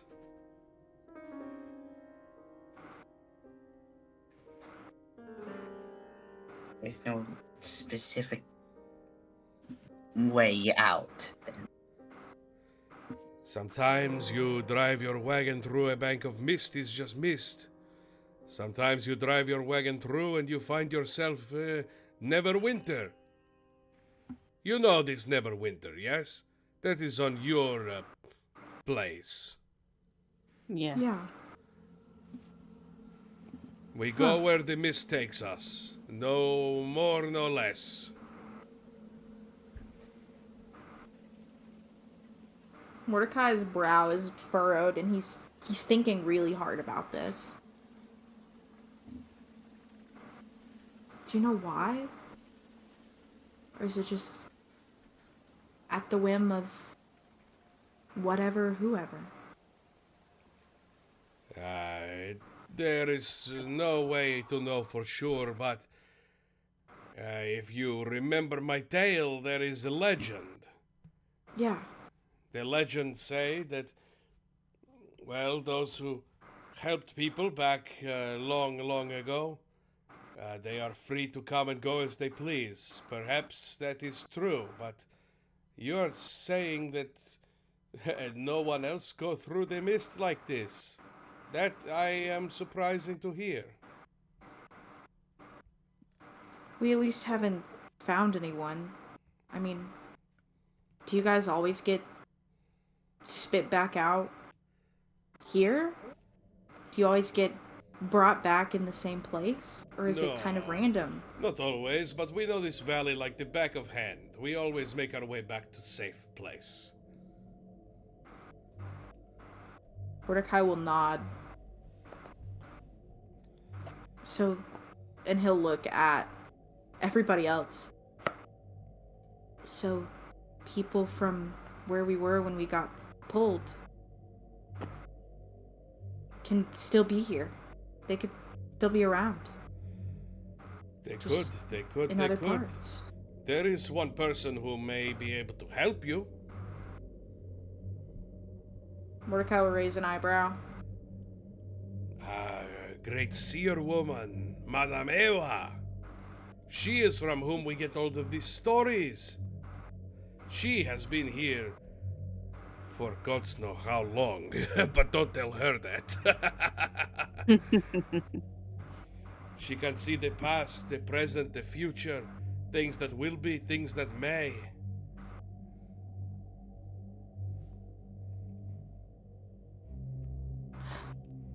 That's who you were told to talk to, wasn't it, Ritter? Yeah. Now we have a double recommendation. Ignore the ping. Ping. Don't. Don't ignore He sells it a lot better than me. me. Well, again, it's good to see a familiar face.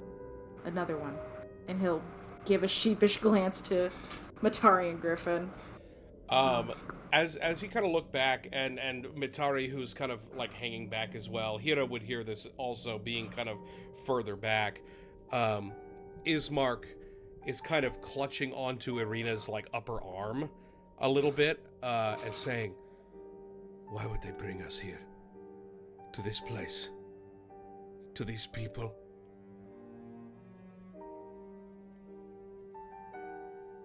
Irina doesn't really answer. She just kind of tries to ignore what he's saying, but Ismark seems very agitated that he is even here.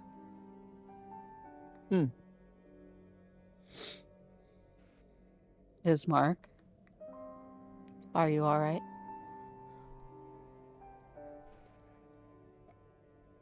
I don't know why you think we can trust these people.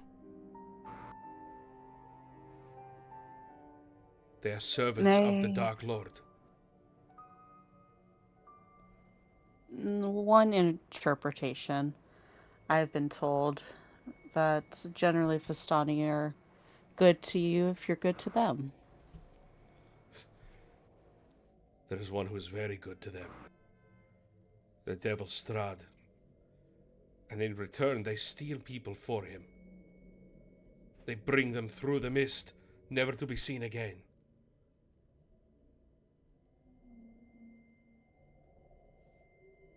Matari will kind of glance back at the Vistani troop, having their own, like, kind of like, not enough to act on, but their own, like, yeah, it's a little weird. Ismark, we don't have room to be choosy with who we ask for help. Perhaps not. But just know that anything we tell them might be relayed back to him. We must be careful what we reveal. Fair enough. Just don't do anything hasty. And Ismark will kind Irina, of would huff a little bit and go ahead. hang back. Irina, fancy to get your fortune told? I'm not much for fate, but I suppose so. Some people put stock in it, some don't. It could be fun. They'll kind of offer her a hand to, what's the word? Matari's been kind of using Irina as a little bit like a carrot on a stick for Ismark. Pretty much, if they can get Irina on board, they know Ismark will more likely follow. Fair enough. Yeah. Yeah, Irina will kind of accompany you as you all kind of get closer. This man, this storyteller man, who will introduce himself as Stanimir to everyone, will kind of beckon you over to Madame Eva's tent and ask if you would like to get your fortunes read.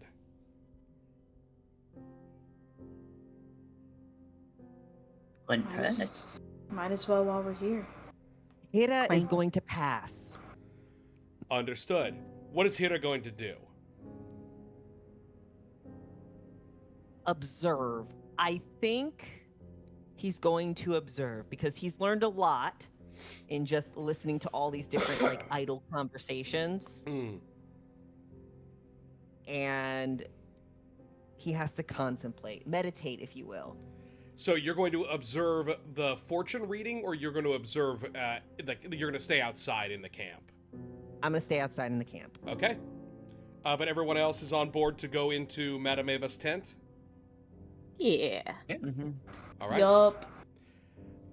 Magic flames cast a reddish glow over the interior of this tent, revealing a low table covered in a black velvet cloth.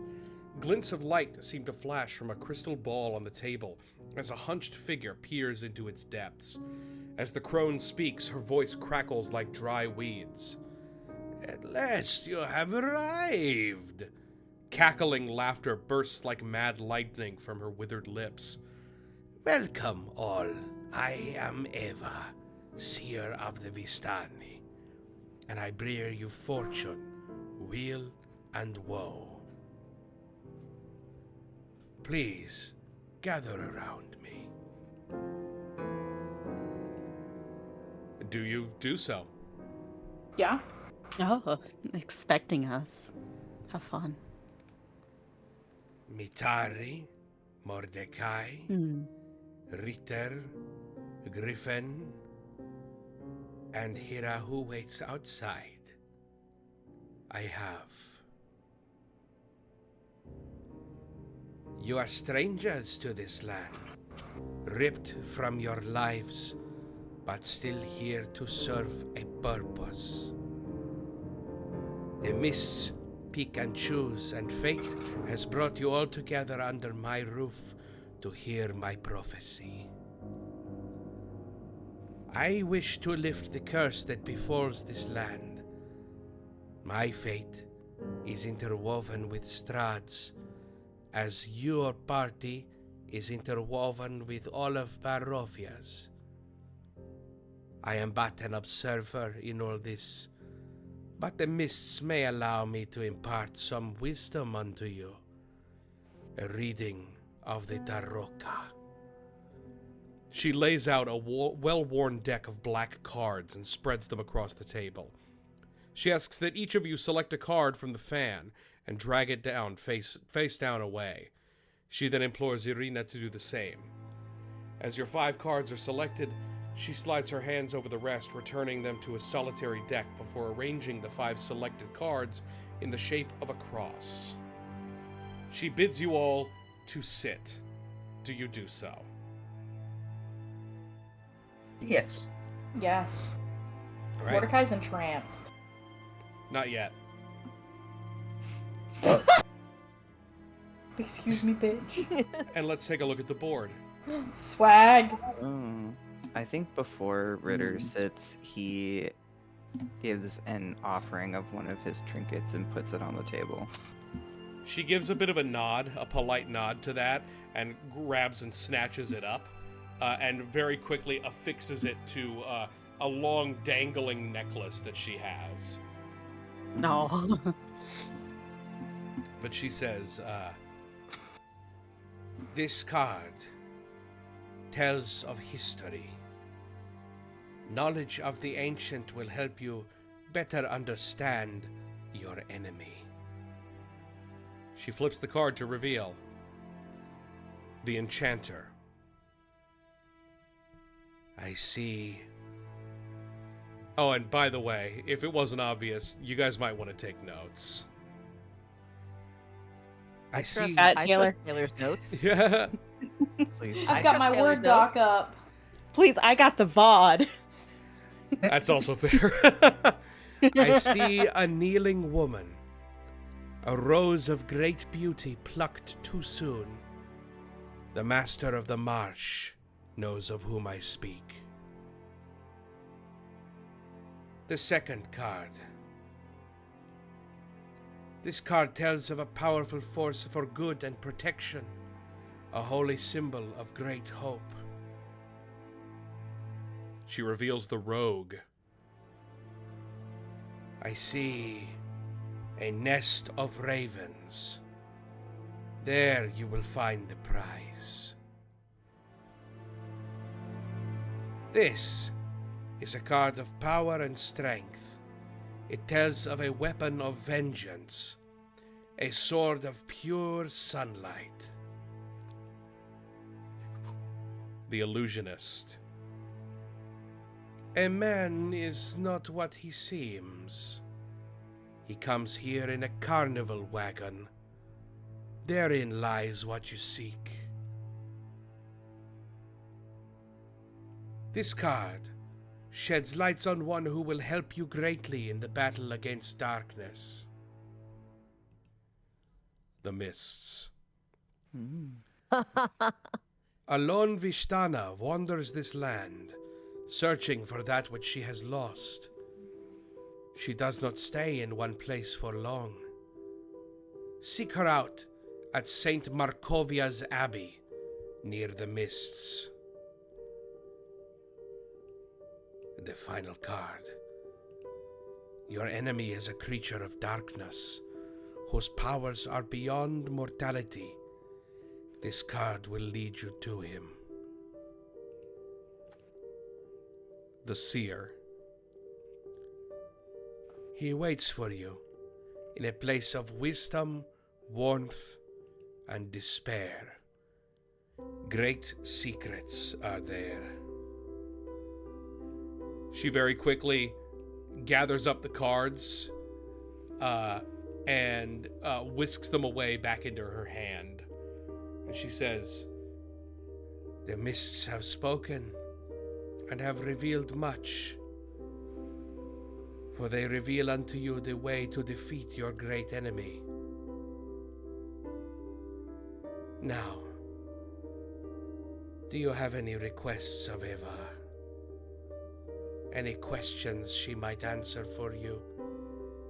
Not a question for Ava, but a question for Michael. What was the point of the first card again? I missed that one part. The point of the first card was knowledge of the ancient that will help you better understand your enemy. Thank you. Sweet.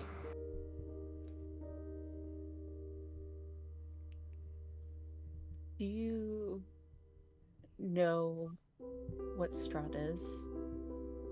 Or is that question for the seer? Strahd. My fate and his are vastly intertwined.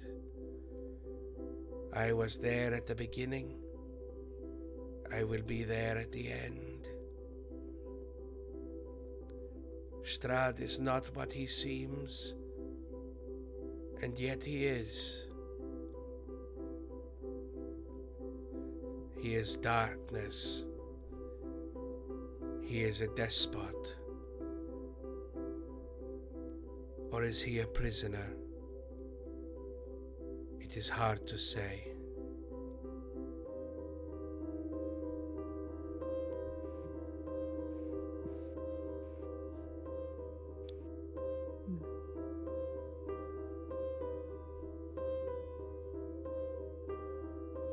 Matari, Hmm. do you want to show her it?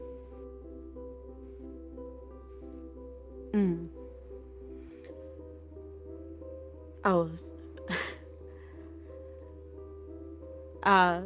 Matari will pull out the vial of blood. We didn't know if you could discern anything from this. It's from him.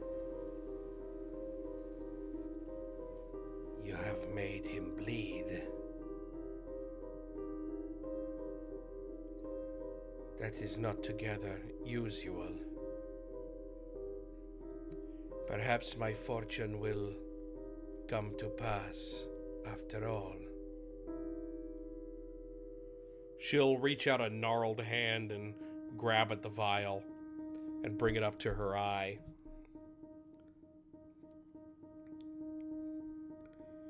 Fresher than one would imagine, is it not? One wonders why that is. I am a diviner.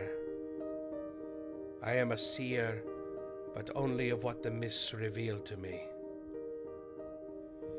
You will need to find a wizard if you wish to locate this man.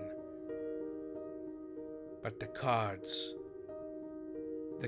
tell you where he will be, when you need him. Well, I'm sure. I bet such. And as they talk, they'll reach their hand back out for the vial. I'm sure a man as such as him will find us in time when he wants. Very true, that.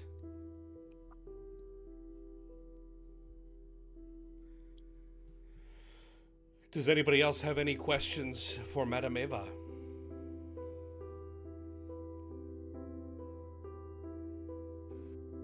Can you tell us if you've sensed certain people in Barovia?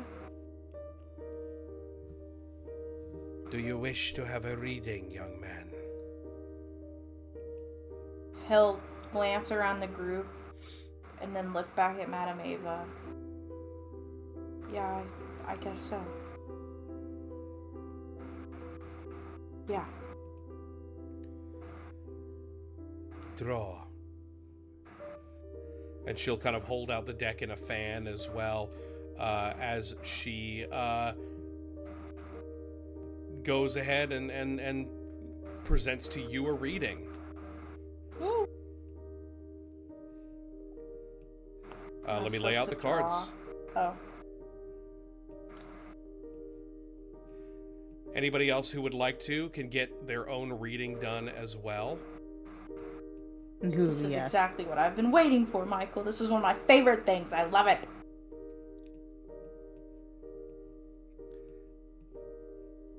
All right. The broken I'm gonna mute heart. myself while I type. The broken heart will reveal who you are, what stands against you, what will be taken from you, and what will remain. Your heart. The missionary.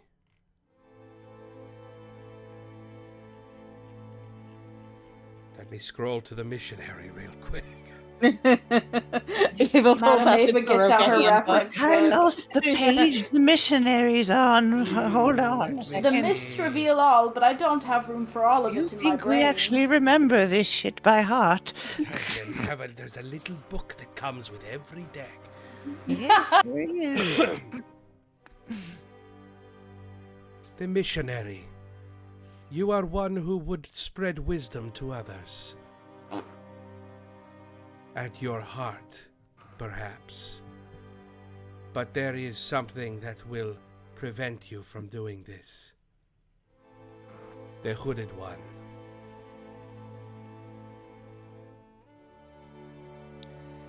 A mysterious presence lurks behind you. A visit to a strange new place, perhaps. And we'll never see the artwork for it. He's got a hood. Look at him. You got a wood. Perhaps your visit to Barovia is not altogether new. Or perhaps you already knew something before returning to this place. This card is the blood. This is what will be taken from you. The wizard embodies... Not the fucking wizard. The wizard embodies the unknown. Those who crave knowledge, who crave power. A great mystery is upon you, and it will be revealed to you in time. This card is the bone. The flesh, sorry, shit. This card is the flesh. It is what you must willingly give up to reach your goal. The Broken One.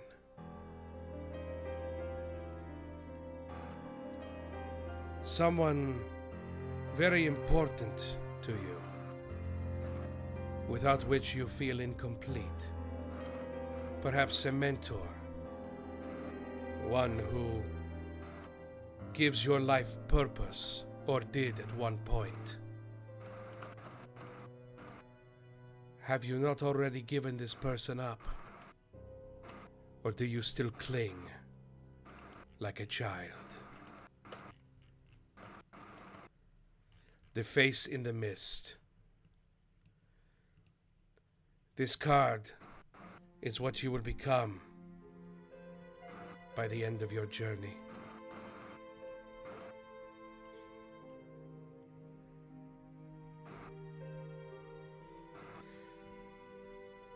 A loss, a great loss of yourself.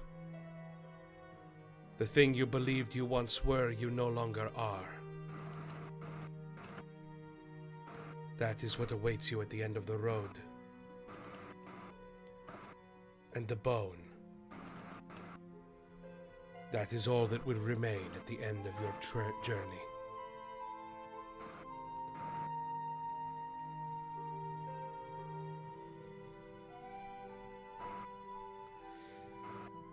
There will be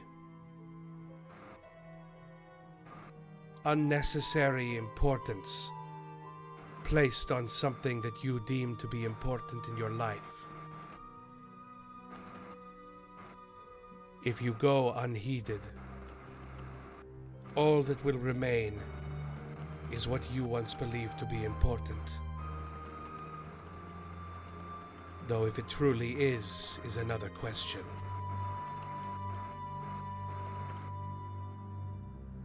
Tell me, Mordecai, do these cards speak to you?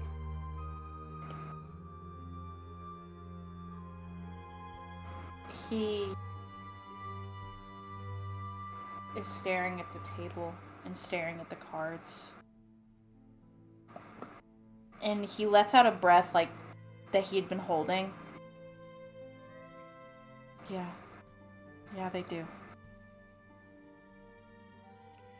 You must learn to let go, young one. For those that you cling to, do not cling to you.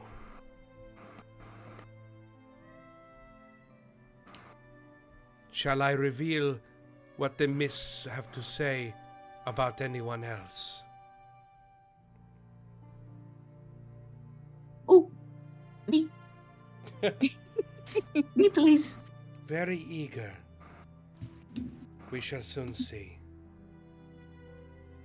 She deals out another 5 cards. Do I need to take notes for everybody, or are people gonna do that for their own readings? I got this. I got the VOD. that is true. I've also got the VOD, but I'm going to take notes Okay. while this cruise. Griffin Seraphim. A young one so full of light. Let us see what the mists have for you this night. At your heart, the evoker. A great power dwells within you, Griffin. One that, if unleashed, cannot be controlled. But standing in your way, the swashbuckler. Those controlled by greed and envy. False friends. False friends wish to keep you from reaching your potential. Is it the Morning Lord's light that you wish to bask in? Or something greater? The blood. This is what will be taken from you.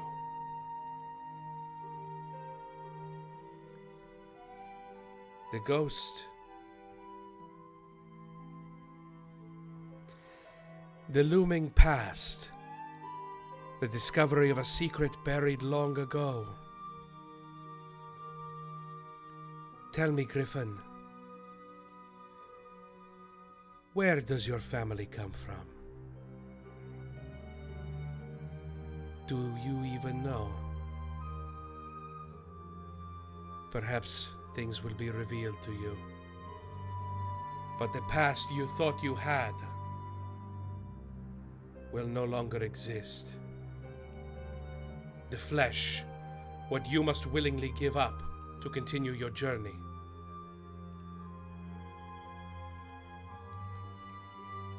The soldier represents war, sacrifice, the stamina to endure great hardship.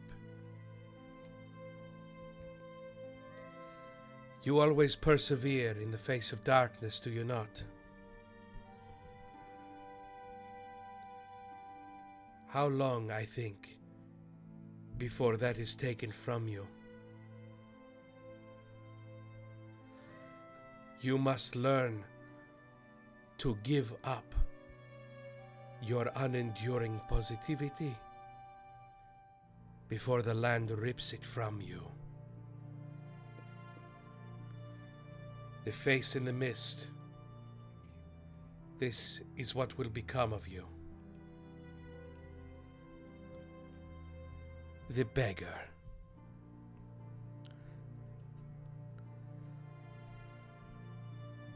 Loss, ruin, a sudden change in your fortune, perhaps.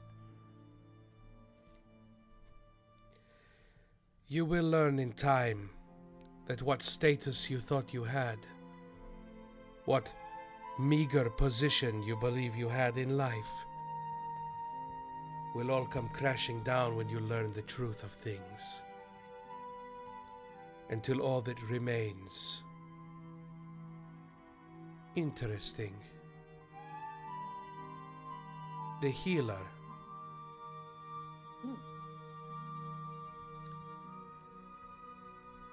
Perhaps when all is stripped away, you will find your light. The question is whether you will last that long. Do the cards speak to you? A little freaky. Mitari. She doesn't even ask if you want your reading. Oh.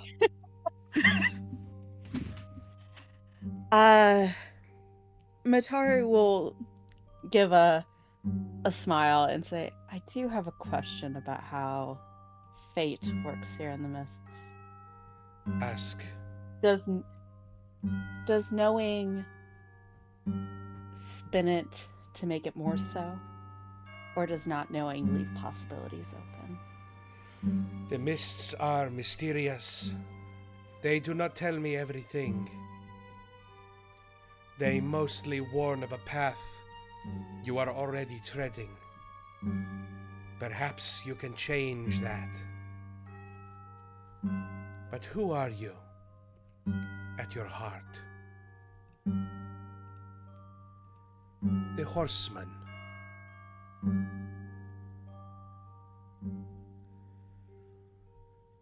Death, disaster, and horrible defeat.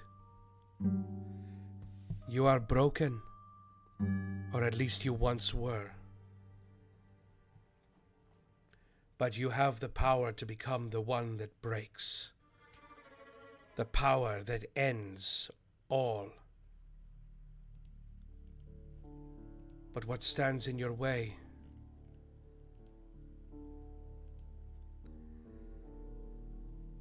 Your beliefs are being put to the test. The anarchist says that those that you trust may not be trustworthy. Beware of voices that tell you what they believe to be the best for you. Often they have their own motivation. The blood, what will be taken from you.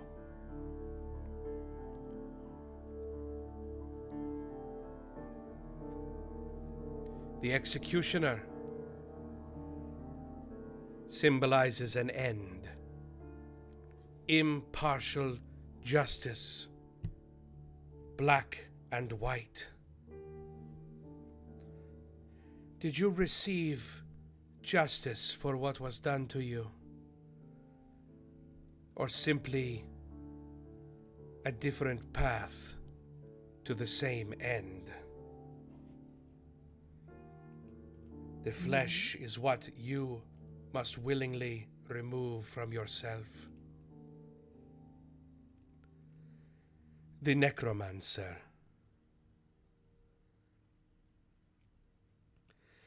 You follow a destructive path. In order to save yourself from this final end, you must turn from what you believe, from this tendency toward death. You have an unhealthy obsession, I believe, over what you are now and why things happen to you. And in the end, the mercenary. You will become one who fights for nothing but power, for nothing but wealth. You will bring kingdoms to ruin in search of power. But power for whom?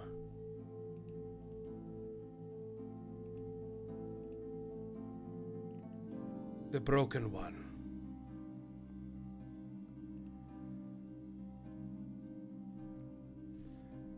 Someone who has been defeated, who is a failure, who has lost themselves to despair. You will lose someone important.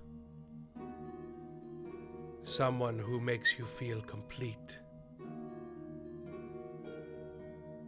Or perhaps you have already lost them. Time will tell. Do the cards speak to you?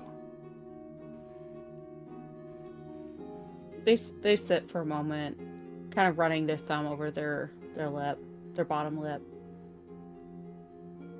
It's fascinating. Quite skilled. Skill does not enter into the cards. She already begins dealing out the next 5 for Ritter. The mists tell me what they mean to tell me.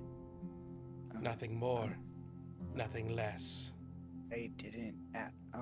Okay. You young one. There is far more to you than I believe even you know. At your heart, the elementalist, a force of nature,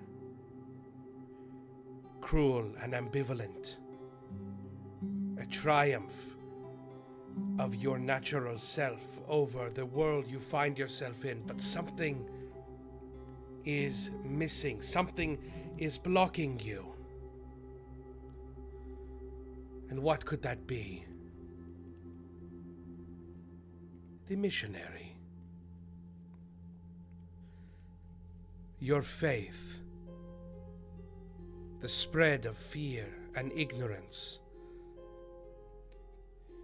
You have a question in your mind, do you not? He nods. Whom do you serve? And why do you serve them? Do you even know? That's another question I have, but yes. Tell me. Where are they?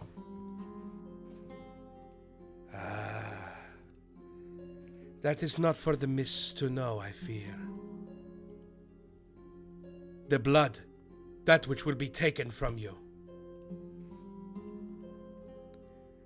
The horseman.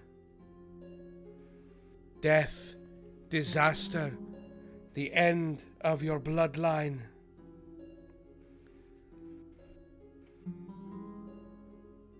But you have been dead before, have you not? Perhaps an end to the cycle. Perhaps this unending death will be taken from you. He starts bobbing. He starts bobbing and jingling, and he smiles. What you must willingly give up. The He miser. stops jingling. Meaninglessness. Tell me, for a man who has lived so many lives,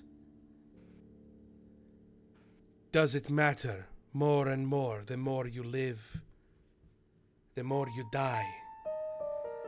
Or do you find your lives slipping into nothing?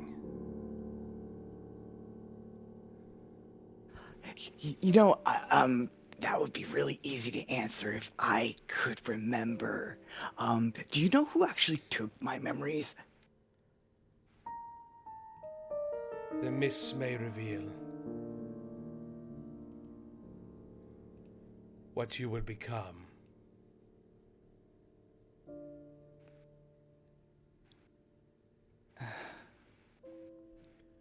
Your future is uncertain. Even the mists do not know.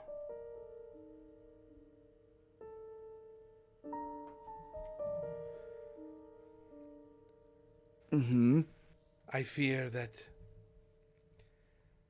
there are some things that even I cannot answer. That's okay, Madam Eva. I figured.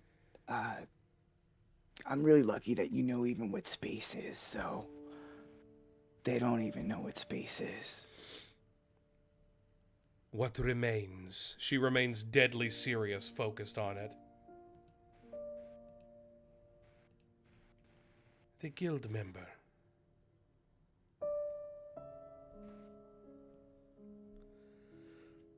Even if you do not find meaning in your endless lives, you will find a group of those who join together in a common goal. May find a reason to be proud. You may find a reason to go on. After all.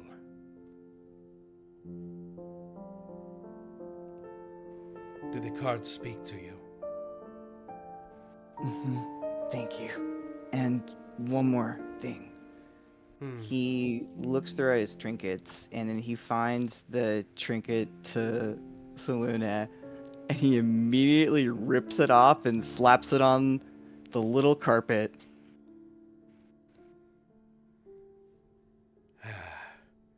You take Eva's teaching seriously, I see.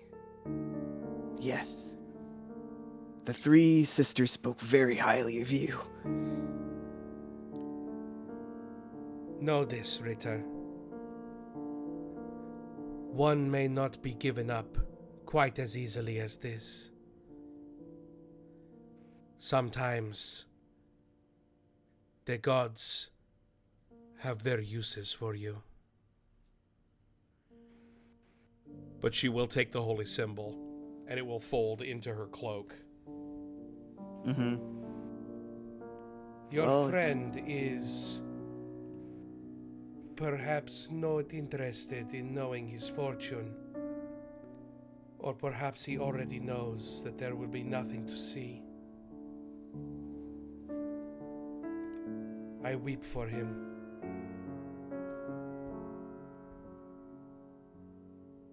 But the mists have revealed everything they can.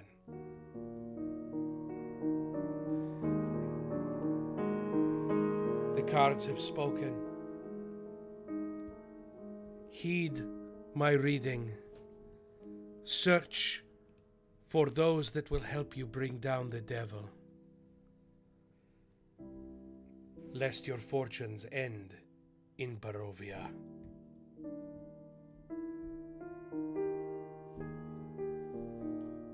You may go. Thank you. Thank you, madam. And she kind of ushers you all to leave.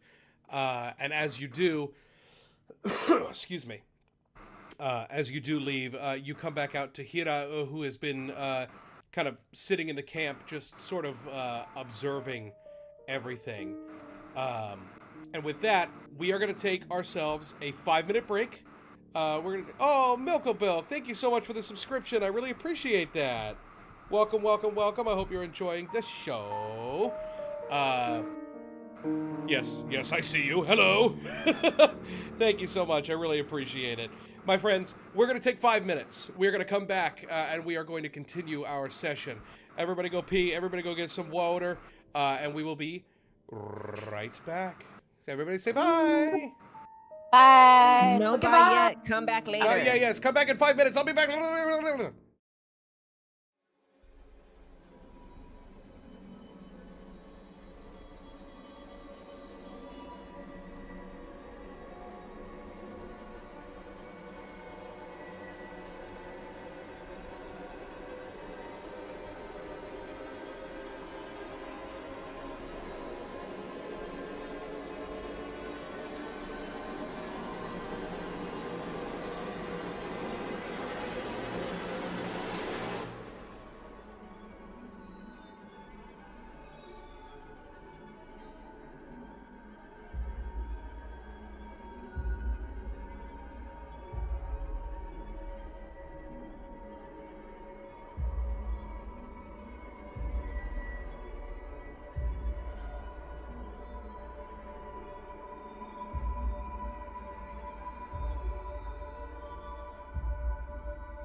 could I even have done that in that amount of time? No!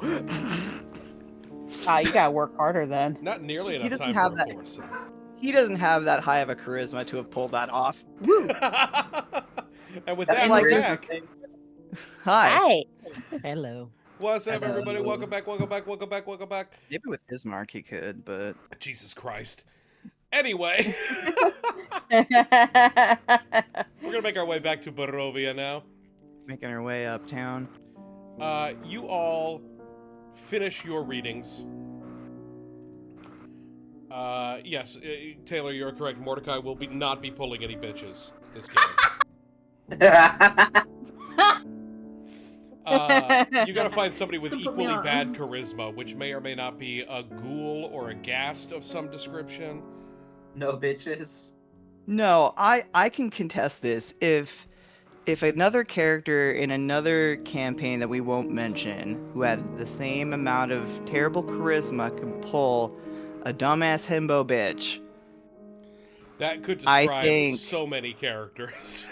I think a dumbass himbo bitch who could have been from another franchise from Pokemon, Fair enough. Oh, you're right. There's hope. I think There's Mordecai hope. can pull some bitches. All right, someone's character die, and then make someone for Mordecai. That's it. Perfect. That's All the right. point of the character. All right.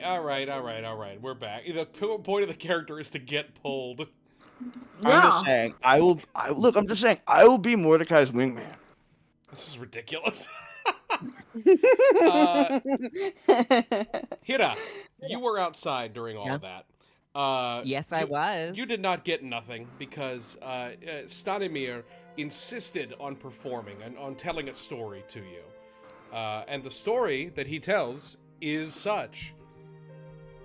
A mighty wizard came to this land over a year ago. I remember him like it was yesterday. He stood exactly where you're standing. Really? A very charismatic man he was. He thought he could rally the people of Barovia against the devil Strahd. It was like 2-ish years ago. He stirred them with thoughts of revolt and bore them to the castle en masse. When the vampire appeared, the wizard's peasant army was torn to shreds. Blink, and they were gone. The wizard and the vampire cast spells at each other. Their battle flew from the courtyards of Ravenloft to a precipice overlooking the falls. I saw the battle with my own eyes. Thunder shook the mountainside, and great rocks tumbled down upon the wizard, yet by his magic he survived. Lightning from the heavens struck the wizard, and again he stood his ground. But when the devil fell upon him, the wizard's magic could not save him. I saw him thrown 1,000 feet to his death. I climbed down to the river to search for the wizard's body to see if, he had anything of value, but the river Ivlis had already spirited him away. But it was just here, over Tser Falls, that fight took place. Really? It was, really? We never did find that body.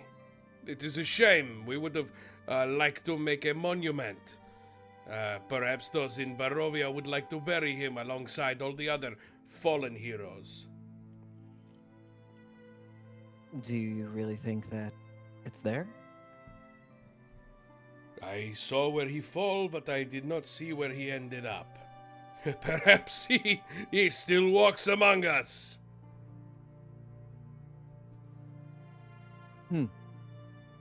I mean, it's not that out of the realm of possibilities, all things considered.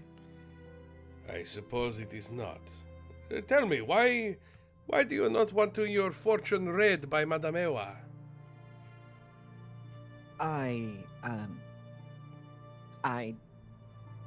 don't see a use for it. But everyone has a story to tell. Everyone has the future that they wish to see. Do they not? Sure, but if you're not here in the present, then you can't be there for the future. Spoken wisely. You perhaps are a seer yourself. No, just a student. Well, I was a student, and then I had to go on my pilgrimage, and I'm still learning. Yes, we all are we not? I just don't see the use. I'd rather see what I see right now and make a judgment call on what I see than what I think I want. That is very fair indeed. As you guys are kind of talking, Ismark and Irina are there as well. Ismark is very checked out. He's very like uncomfortable, head on a swivel, kind of looking around, making sure that everything is safe. Irina is just kind of sitting and has been politely listening to the story, not really contributing much in the way of that. Actually, I have a question. Oh, You seem to know a lot about the stories of this place. I do. If anything, you seem to be the most well versed. I suppose so.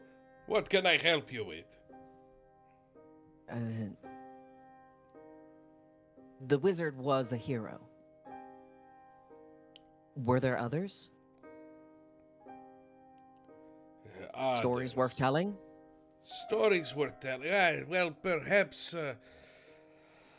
not in recent memory, I'm afraid. The wizard came 2 years ago and fell just as quickly, as if he had come out of nowhere. But those that he brought with him were an army of peasants, not suited for battle. I fear that there were no great heroes that day.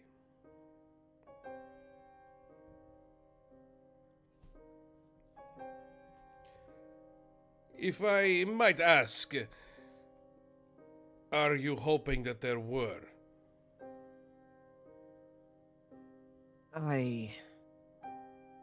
I'm just trying to understand what type of people stories are told about. At least the ones that their stories are told here. I am thinking of a different story, a different kind of story, mind you. Not a story of a hero, but of a monster.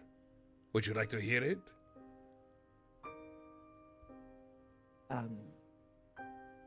Is it an especially terrifying monster? Because I believe we've seen a couple of terrifying things already, so it has to at least match. Terrifying, at least to those who have claimed to see it. You see, this story is no mere legend. It is still one that is being told today.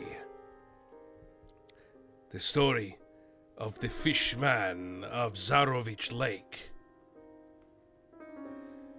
See, many years ago, there was a maelstrom in the bottom of Lake Zarovich to the north of Valaki. And from that place, there were great storms and floods. And then, out of the blackness of the water, emerged a massive, walking fish creature. He terrorized the locals, the towns. He came in, he destroyed fences and buildings. Oh, property damage.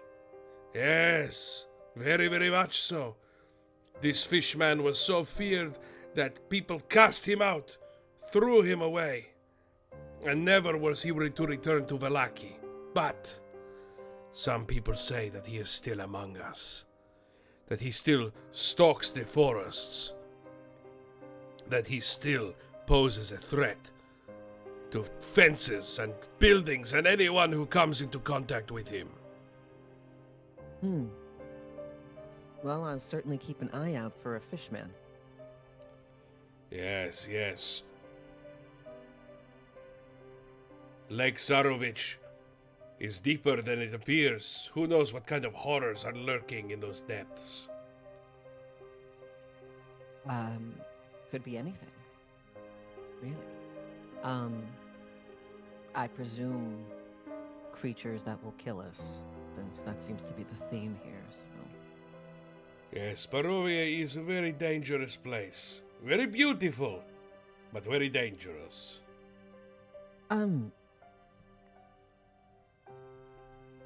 I guess I do have a question. You all, and he'll gesture to, like, the Vistani, right, seem to have a more harmonious relationship with the strife that's happening around here.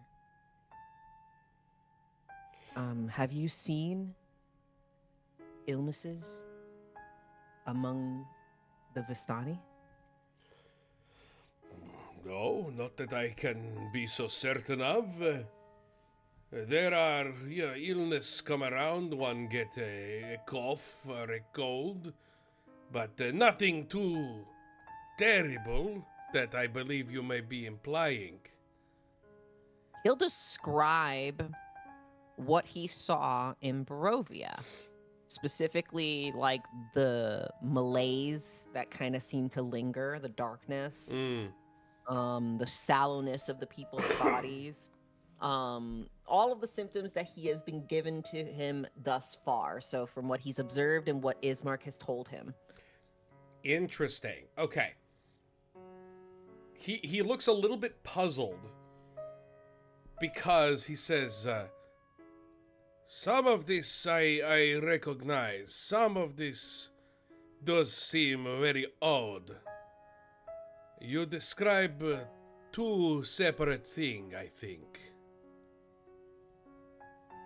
So not immediately deadly, or not one thing is deadly and one's not?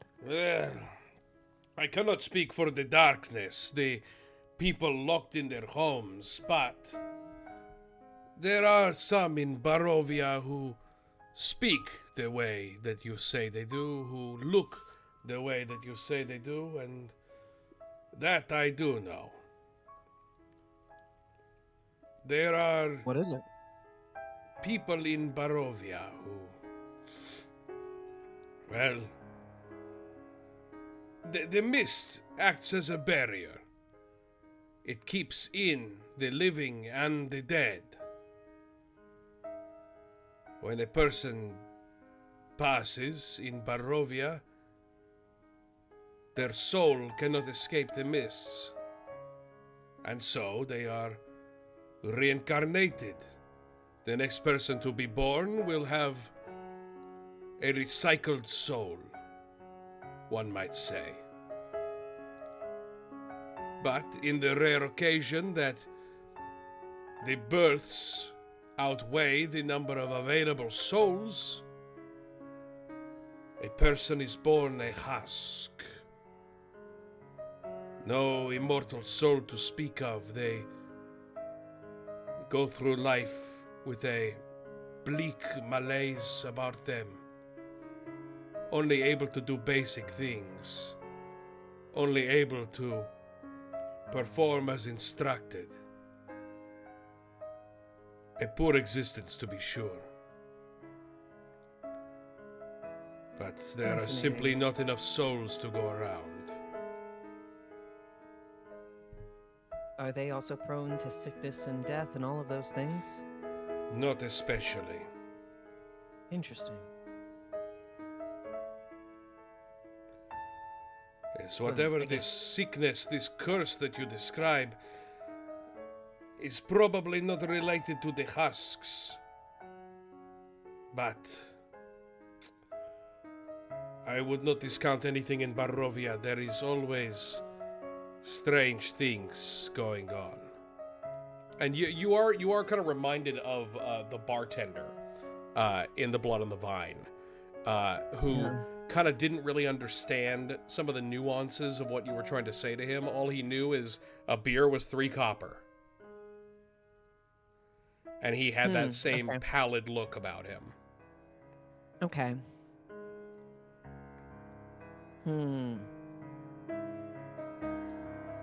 But it's different than like Hida's trying to like create almost like a spectrum of sad, Right. I guess. Like he's trying to figure out at what point does it become illness, what point does it become deadly. Like he's trying to find this line that probably doesn't exist, but he's looking for it.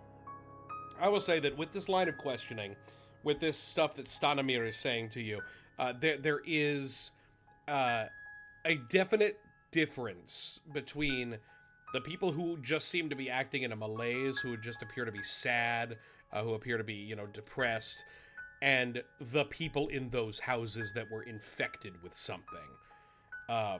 Based on what Ismark said, that disease, whatever it was, that plague, only started appearing after the revolution attempt. Almost as if it's a curse or a punishment that's being levied against the people. Sure, I guess if it's magic, it can be dispelled, right? It could. That will be my next line of thought, probably, as he's kind of sitting around, watching the general thing that's going on. Mm-hmm. He's thinking if it's a curse, then it needs to be dispelled. Fair enough. And whatever's here, something needs to be dispelled here. That's where I'm at now. Okay. And just as you kind of come to that conclusion, everybody else is able to exit the tent. Ismark kind of stands up hurriedly and walks over to all of you and says, "What did she say? Are you all right?" We're fine. It's very Fortune's red. interesting. Well, I'd be wary of what they tell you. You don't know what kind of people you might be dealing with anywhere in Barovia. She gave us good information, Ismark. A lot of good information and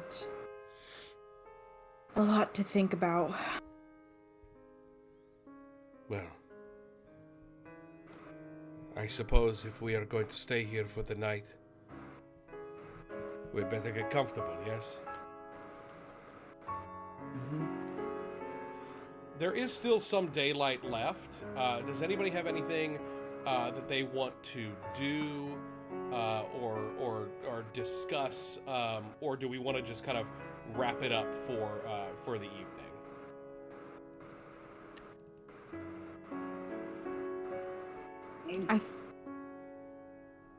Sorry, Besides go ahead. drink.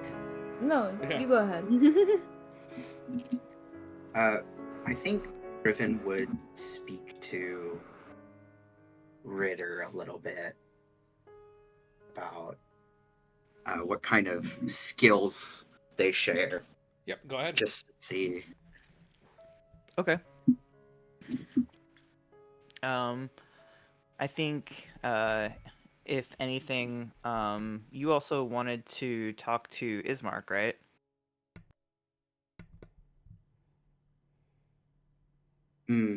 Yes, I believe Mordecai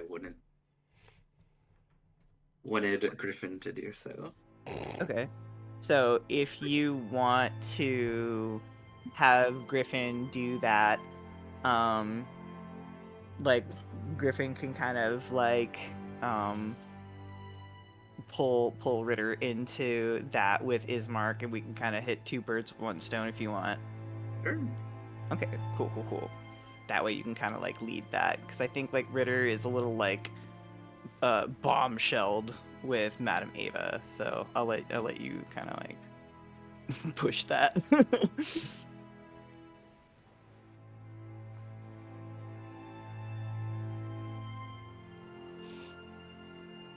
So what's happening? Griffin's going to talk to Yeah. Ismark. Mhm. Yes, I believe so. All right, go ahead. Hey there, Ismark, do you have a moment? Yes. What is it?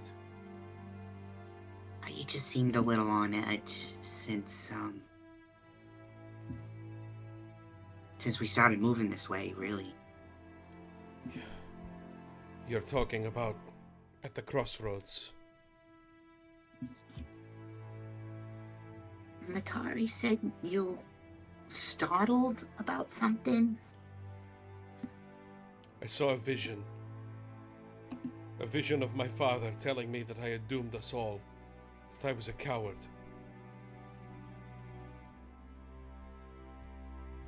That's less than helpful. Yes, well, it was true. Ismark, I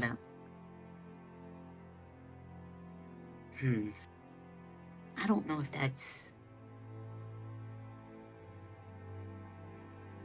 Maybe you feel that way. And it's okay to feel a little scared right now.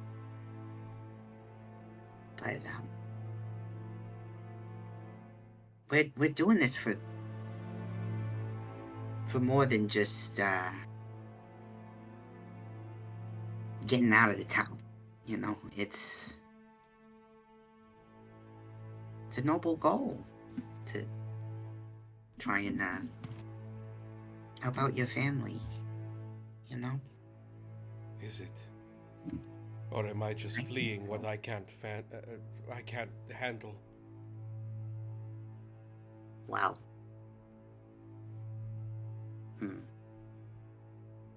Suppose that's more of a question just for yourself. I can't really.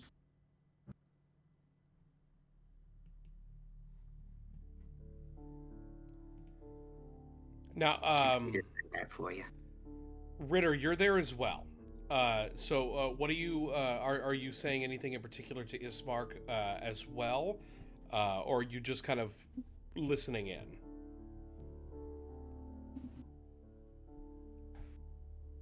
I guess we can say he kind of like, he's like, he can check out of his shell shockness. He kind of like wandered into a piece of, he can wander into like maybe like one of like the wagons or whatnot, and he was like holding some of the supplies, and he almost drops stuff, and he's like, oh shit, sorry, one of the guys gave me something to drink, and whew, that's strong.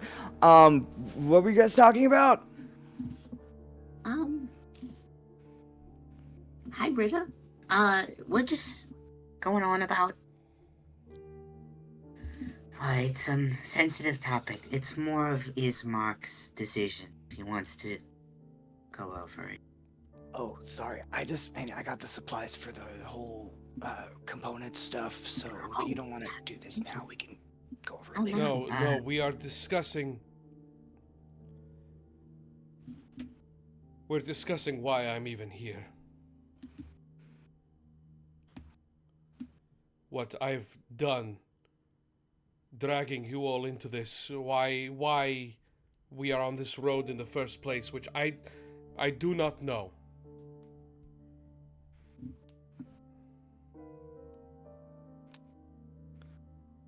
Right.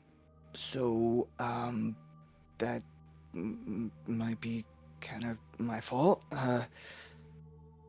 He kind of jingles his way around and kind of sets the stuff down. What was one of the things that you wanted to go over? Klaus, what did you want to go over? I think it was more like, since they had briefly had a conversation, like, we both know how to do holy water, right? Mm-hmm. If that was something that... Because I think that's something that Griffin would be sticking to, since it seems like more than just one person in the party wants that to happen. Are you talking about just like choosing your spells, basically? Yeah. Yeah. It was more of like a fun way of going around the mechanics version of it. But... Yeah. It's like we're kind of like going over like that, and we're kind of like picking our components in the background as Yeah. we're talking. Yeah, that's fair. You guys can absolutely, quote unquote, out of character, decide on what spells you guys are going for, so you don't overlap Yeah. too much. Mm-hmm, mm-hmm, So we're not stepping on each other's toes. Yeah. mm-hmm. But Okay. Ismark just kind of says, like, it doesn't much matter. I'm just here to make sure that Irina is safe. And I think that a noble goal.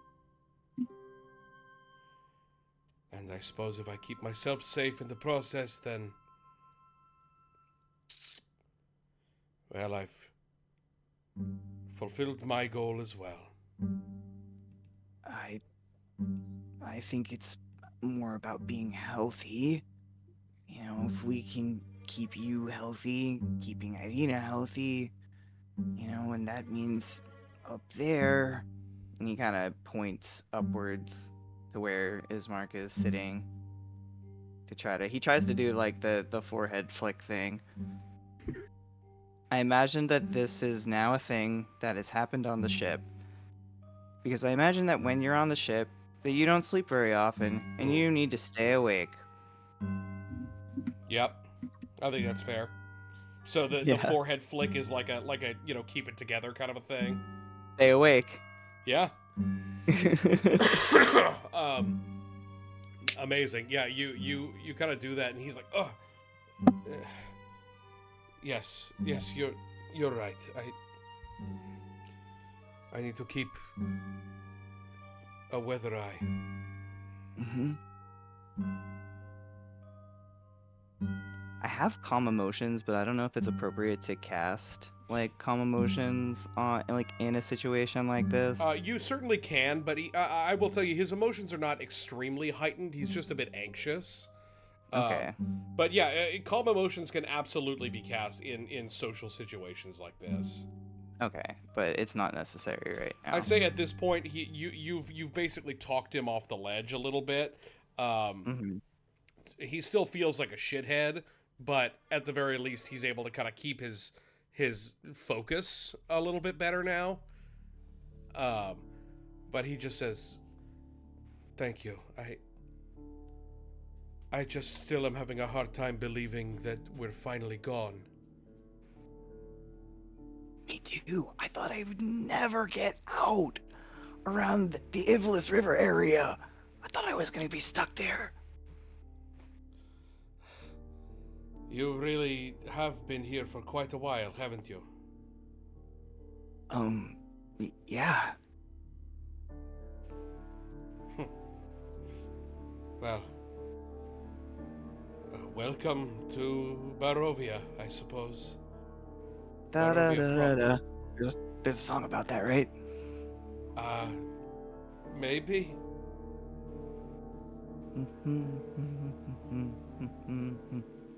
I'll work on it. Does anybody else have anything that they're doing at the camp or at the with the river or just are we just kind of going to bed? I will say Matari is probably doing what they normally do when they don't really want to think too hard. And they're schmoozing and just kind of having some fun with any Vistanias that's willing to have some fun. Yeah, 100%. You know, yeah. We'll say at night they will be trying to press old man in their head a little bit. But other than that, they're just vibing and having a good time. Yeah, you do not get anything from the voice in your head. You do not hear anything from the old man, at least not this moment. Yeah. I will. It's just like, oh, sorry. Go ahead. I wanted to say that I want to take the time to, because I have the navigator's tools, I want to make a map. Yeah, absolutely. A map of your like journey so far. Yes. Yeah, I think that's easy enough. Continue. Sorry, the idea came to me. Yep. No, you're good. Yeah, no, I said, yeah, when Matari doesn't want to, think too hard, they just start partying. Yeah. They do that for their head. Does it feel like he's just not picking up, or that like the line's dead? The line is a bit dead. You're in a dead zone. You got a rough service area here. And just fart noises in their head. Yeah. Alright. Okay. It's in SOS mode. Yeah. I think everybody can go ahead and consider themselves long rested. Everybody can get their hit points, their spell slots, their everything back. You can swap out your spells if you're a holy person. But yeah, you guys take yourselves your long rest. You get all of your stats back up, all of your stuff. And in the morning, you have a decision to make. You can continue along this muddy path that runs up against the river, or you can double back to take the path that directly says it's going to Valaki. Either way, you will still make it to the bridge. It's just that the low road is a lot quicker. The high road is a lot safer.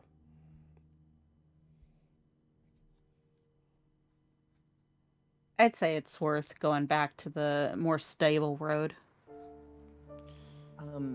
Actually, I have a request. Could we perhaps take Yeah? the low road by the river?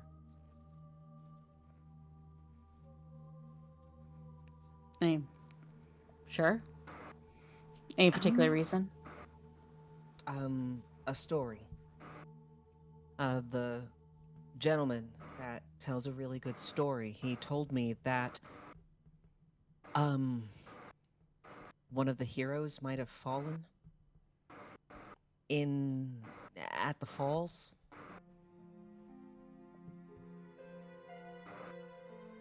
And Well, that nobody had been able to see and get anything or salvage anything. I don't think that would be much of a problem for me. I can breathe underwater. I don't have to breathe at all. Fancy people not needing oxygen. No, I definitely need oxygen. I need to breathe. I didn't. Yeah, it's fancy. Sure, you can make it that way. Sure, I'm fine with that. I'll be extra vigilant. I know it might not be as safe, but I'll keep an eye out. I just want to see if there's anything in the water. Yeah. Nothing ventured, nothing gained, right? Theoretically.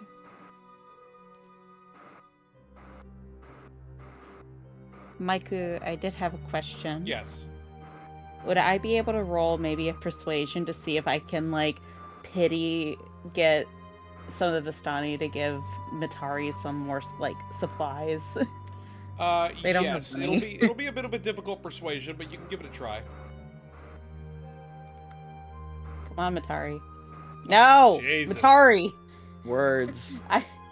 They're willing to well. sell you something. Well, unfortunately, Dirk has all my money. Yeah. Oh, you're right. They didn't have that much to It's begin all- with as well. All for Mordecai. They will feed you. They feed and give you drinks and stuff like that, so there's no issue there. But yeah, as Alright. far as supplies go, not so much. Blech. Okay. All right. So have we decided we're taking the low road? Yeah, Yep. I think so. I mean, since We're gonna Mordecai be- can navigate, there's no harm. We're gonna be petty bitches and take the low road. All right. Let me see here.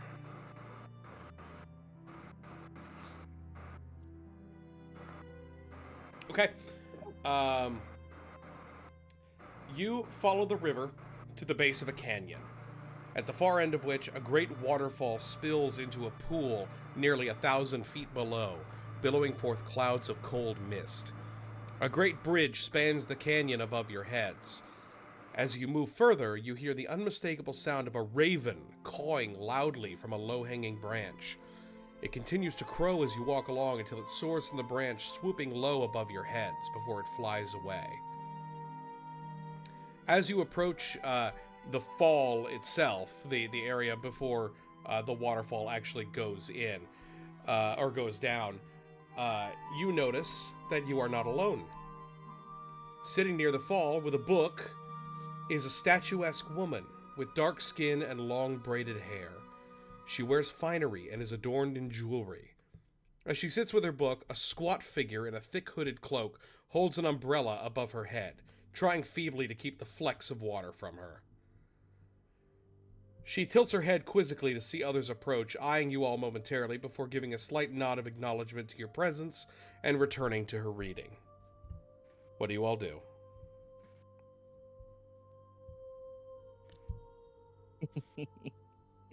I'm gonna go just I'm not gonna right say into shit. gonna go right in the water. Just we're gonna start pulling off the shoes and hiking up the pants, Okay. and then making a decision to maybe just like undress so that way his clothes stay dry so that he can go into the water. What are you looking for again? I don't know yet. He's going diving, I think. I wouldn't Oh, he mentioned recommend there was- it, the woman calls out. Morning.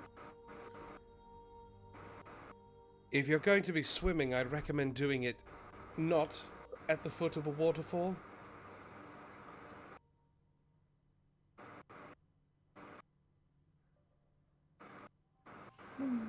Why do you say that?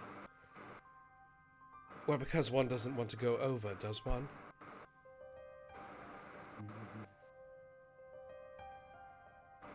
No, that's our friends there's prerogative.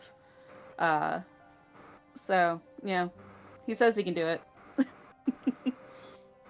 She just kind of gives a little bit of a bemused smile and goes back to her book, but keeping one eye up to see what the fuck is going on.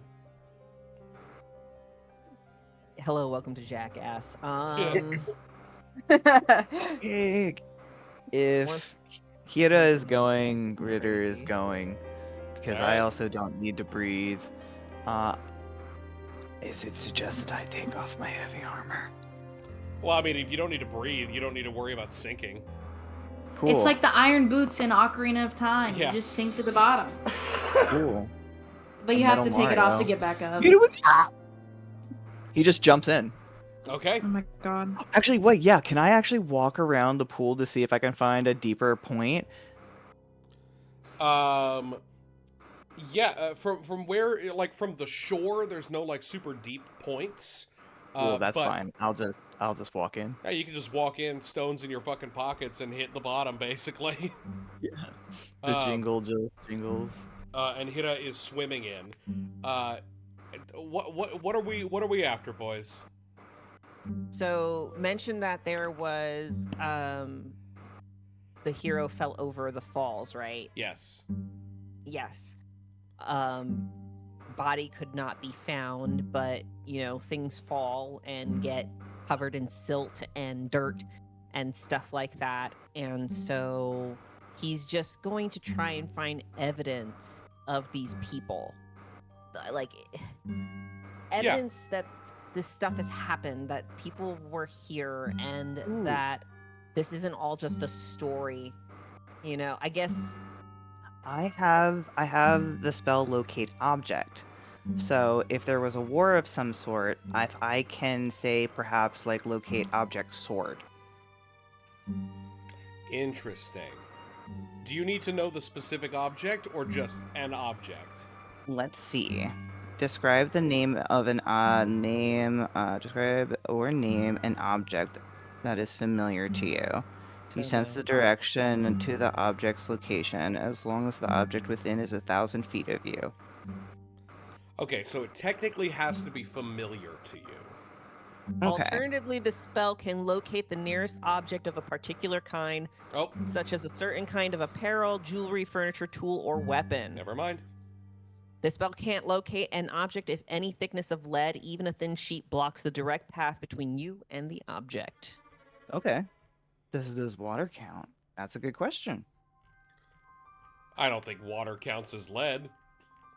Hmm. Unless there's lead in the water. Oh, yeah, Then you it's got a the whole lead. They're different turning the fucking problem. frogs. Oh, They're turning no. the frogs gay. Water is a biological filter for nuclear energy, so The fuck? So that would It's be what I'm looking for. I'm looking for if Evidence. if it's not a rock, if it's not, like even looking for bones might find something. Interesting. Okay. And Ritter, what object are you attempting to locate? Just sword? I guess like whatever object like Hiro, I guess, would be like manically like searching for. Let's go with To make this faster. let's go with apparel. Okay. What kind of apparel? There's like different types. You could say plastic apparel. I don't know what plastic is. You've touched it already. It's I not don't what's know what it is. Well, what kind of apparel's here? Or like maybe not even here. It could be like elf apparel. Wizard apparel. Wizard apparel. Okay, I'm looking for wizard apparel. Wizard It's hat. like it's And the he's gonna blue sit cloak with there and yellow concentrate for stars. 10 minutes with his arms crossed in the water. Underwater, yeah. Yeah. Okay. Hira, go ahead and roll me an investigation or a perception. I'm sorry if this is gonna end up being nothing. no, it's fine. It's always nothing venture, another gain. While they're doing that, can Mordecai look around like the land in the area? Yeah, Like- sure. See if there's anything sticking out of the ground, anything like that. Yep, same thing, perception, investigation, or survival.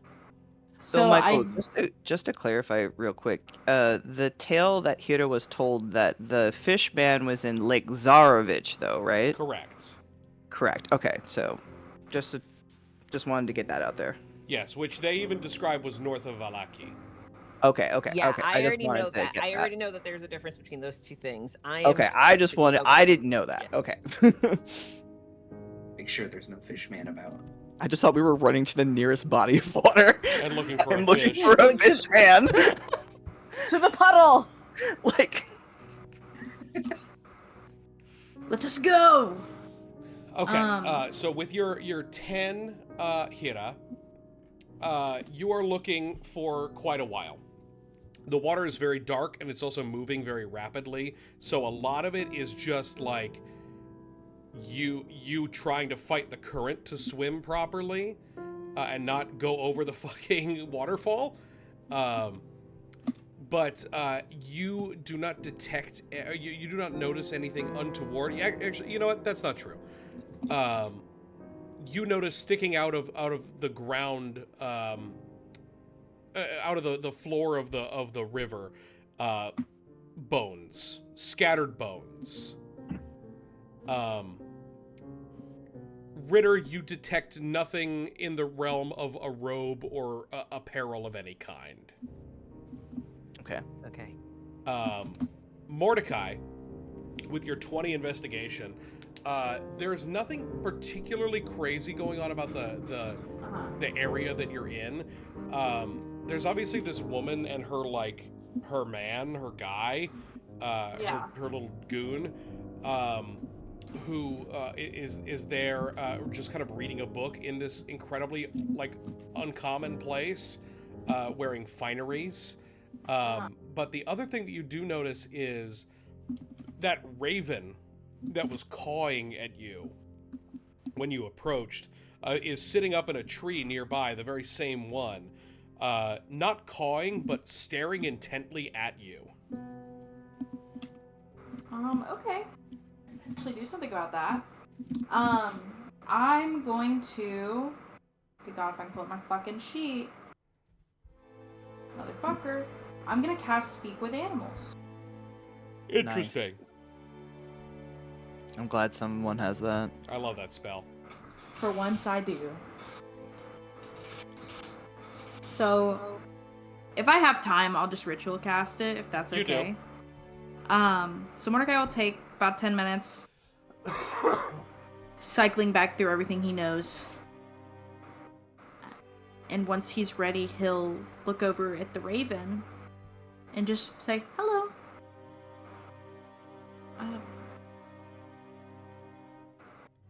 Would you mind repeating what you said earlier when we arrived? The raven sort of cocks its head, but doesn't say anything back. It just seems a little confused. You do seem to be watching us. It just kind of caws. Little shitter. Immediately says that. No, that was me. Sorry. Out of character. Whatever. Jesus, I'll leave then. My Scandinavian raven. Mordecai will rifle through his bag and he'll pull out some rations and he'll offer it to the raven. If you're hungry, you can come eat. Again, it kind of tilts its head like it doesn't understand you, and it just caws at you loudly again.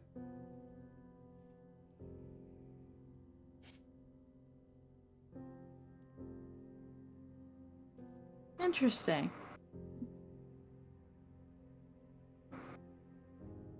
If you understand me, caw once.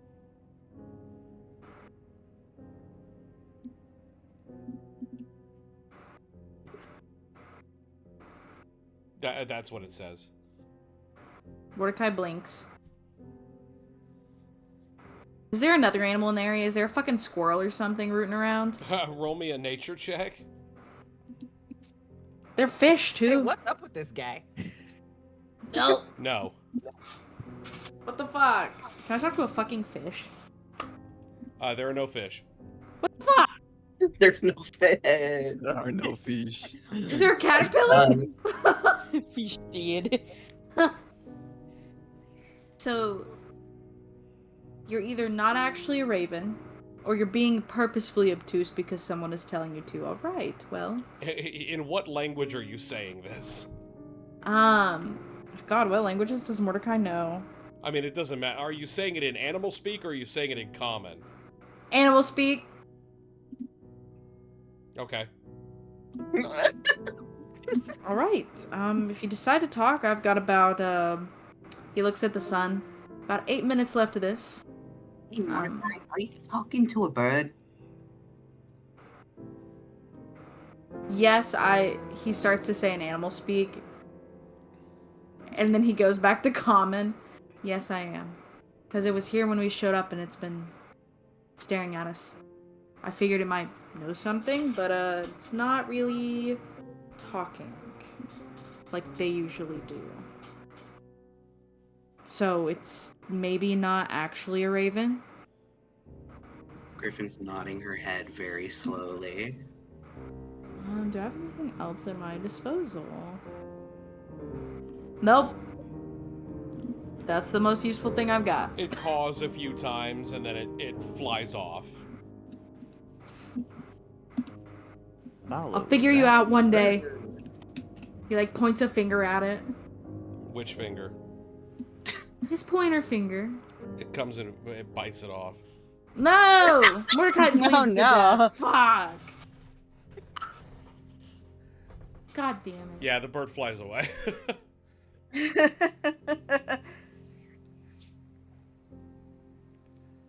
Hina, you discover some bones down at in the depths of the water. Oh boy. Okay. I've been sitting here thinking about how to solve this problem, but I feel like Hida is not the type to like. He's a rational person, so I feel like he's going to maybe take some time to examine the bones, but not too long because he knows that there was a battle here. Right. and probably consider that maybe anything that might have fallen that was be worth of anything might have fallen down off the waterfall. Possible, yes. And the waterfall is significantly tall. We're talking like fucking Reichenbach, like hundreds of feet tall. I have one more thing I can do Okay. that might help Hira.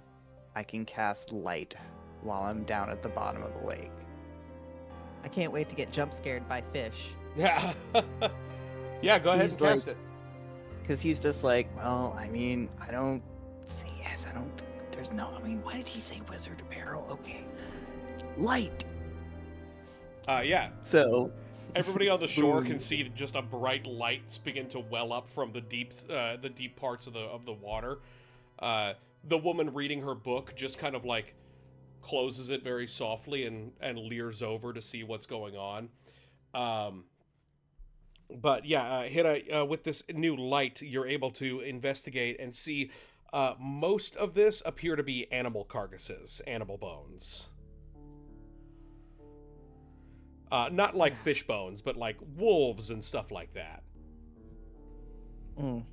Weird. I'm not a nature person, but Yeah, but now with the That light, feels go weird. ahead and roll me another, whatchamacallit, investigation check. investigation.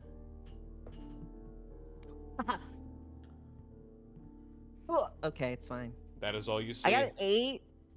That is an 8, and I will accept that as Hira will go over and swim back towards Ritter and I guess tell him he's going up. yeah, Ritter will diminish the light the moment he sees Hira coming over and will meet him. All And right. he'll be like, cool. Assuming you didn't find anything?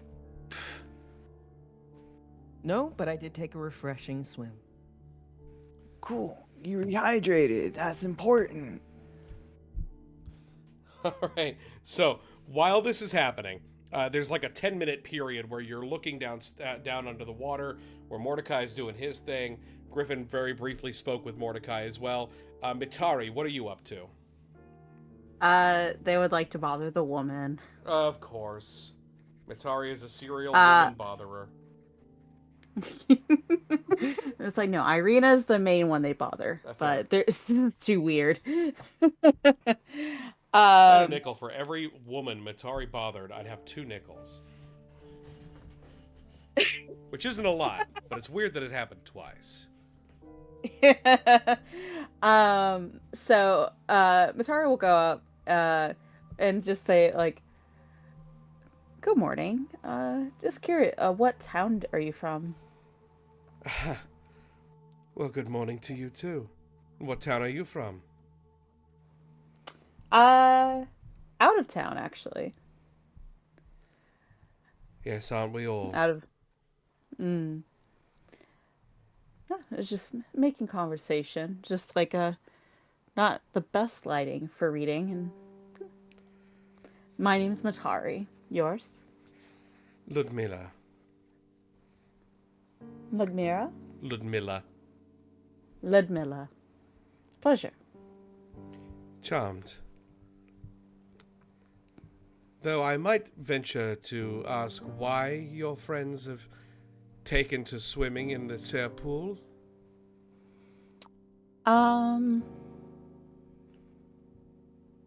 Archaeological curiosity? Oh, you're Or I guess that'd chasing be the more legends too, I anthropological. suppose. Yeah, at least one of them seems this place is full of them. Yes, yes. Quite a storied place, this waterfall. Every once in a while I come down to pick at the bones myself, but never anything more interesting than a wolf or a cat.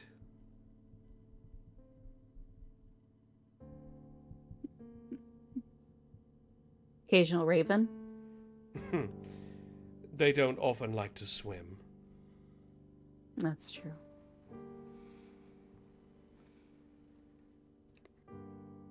So, you never answered my question. I don't. You seem a little too. They kind of like look her up and down a bit. Put together to be from Barovia. Well, I suppose that you've seen right through my ruse, not that I was attempting to hide anything. Though, if I may answer your question with another question, why do you think I might be out here reading at a time like this?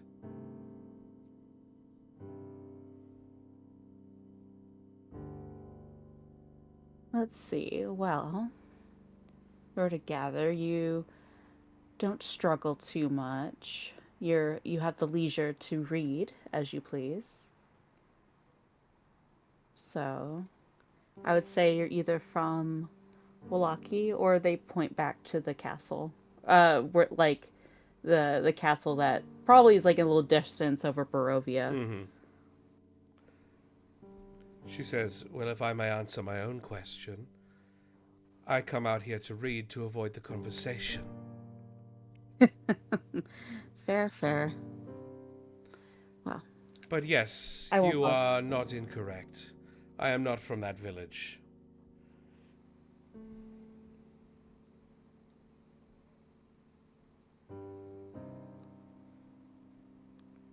Well, I'm not one to bother someone's private time too long.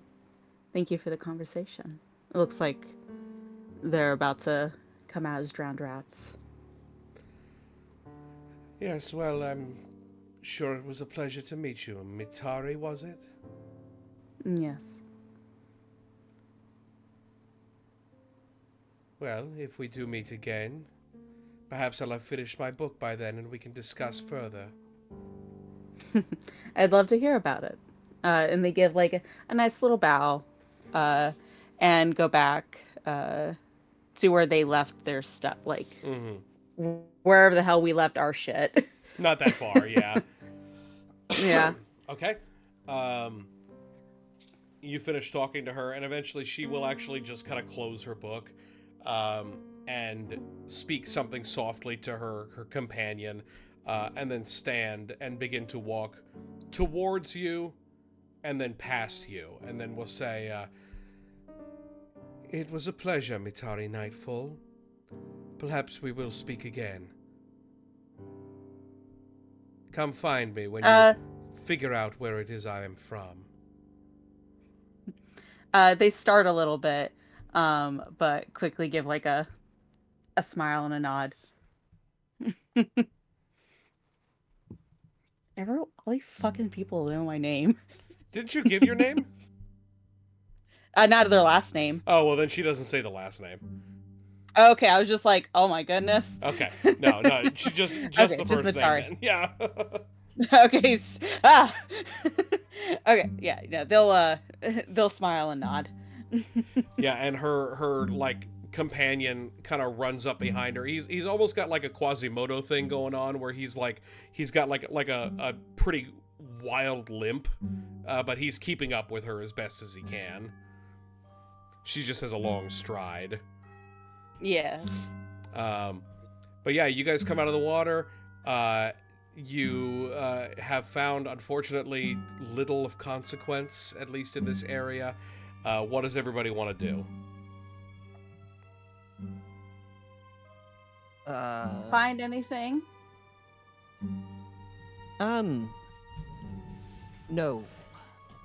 Lots of bones. Animal bones. Yeah. Did you get any information? Though. Hmm? Oh, from the madame? Mm-hmm. I'm pretty sure if we don't see in her walkie, she is a Ravenloft resident. That doesn't bode well.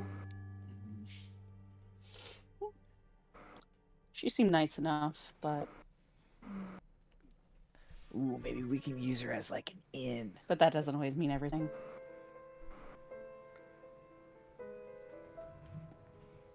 Well, it's probably a good idea if we don't bother too many locals. At least until we Didn't get a you want to handle steal things. from the first ones we met?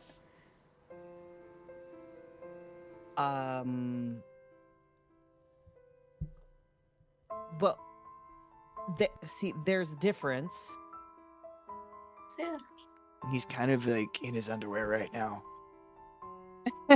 Get dressed here. I can't take you serious. Soaking wet. Underwear just he's going to stiffen up and say, yes, okay, yes, you're right. Excuse me.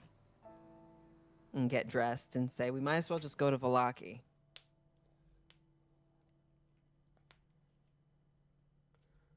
Yeah. I mean, yeah, we have I to think bring Ismark and, Irina there. And the raven I talked to was useless, so nothing left to do here. All right. Useless how? Didn't say anything back, which is weird. Birds Maybe it don't talk. belongs to somebody. Well, they can if you've got the right magic. You talk to ravens often? Not just ravens. Birds are great. Birds are actually really smart. They are. They see a lot. You just gotta ask them. Maybe it wasn't Magically. allowed. Maybe not. Like I said, it might belong to somebody. Maybe we'll find out more. Didn't Matt Hopefully. Avens reading talk about a nest of ravens? Yeah. Mm-hmm. Maybe he lives there. So as far Fairly as I'm concerned, coincidental. ravens are good. Yes. Don't they symbolize, like, Short. death? Yeah, that is one option, but maybe if you don't upset them, then they won't kill you. They're scavengers. They tend to pick at what? Cleanup crews. So, shall we? Mordecai will take the lead again and start heading in the direction. Yep. You Tubalaki! climb. Tubalaki! You climb a bit of a hill to make your way up to this massive stone bridge. You follow the dirt road as it clings to the side of the mountain and ends before an arching bridge of mold-encrusted stone that spans the natural chasm. Gargoyles cloaked in black moss perch on the corners of the bridge, their frowns weather-worn. On the mountainous side of the bridge, a waterfall spills into a misty pool. The pool feeds a river that meanders into the fog-shrouded pines that blanket the valley. Perched atop one of the gargoyles is another raven, or perhaps even the same one as before. It caws at you as you all approach, before taking flight past you and over the trees. The dense mist draped over the bridge seems to be a byproduct of the powerful falls whipping water into the air. As you guys make your way about halfway across, taking care to avoid the pitted stone in certain spots and the puddles of muddy water across the pockmarked bridge, you notice Wow. figures in the distance. What a sentence. Fucking hell. You notice figures in the distance. It appears to be a small group of about 4 or 5 people moving across the bridge in the opposite direction. They appear to be unarmed. You gotta say it like that. They appear to be unarmed. What do you do? Mordecai will slow down to try and get the others to. And just try to give the people a wide berth, if possible. Can I roll some kind of check to just kind of get a quick read on these folks? Yeah, give me a perception, investigation, or insight. The mist is pretty thick. It's a little bit hard to tell. Oh. You can just wait for them to pass. Yeah, we could. All right. Uh, Please.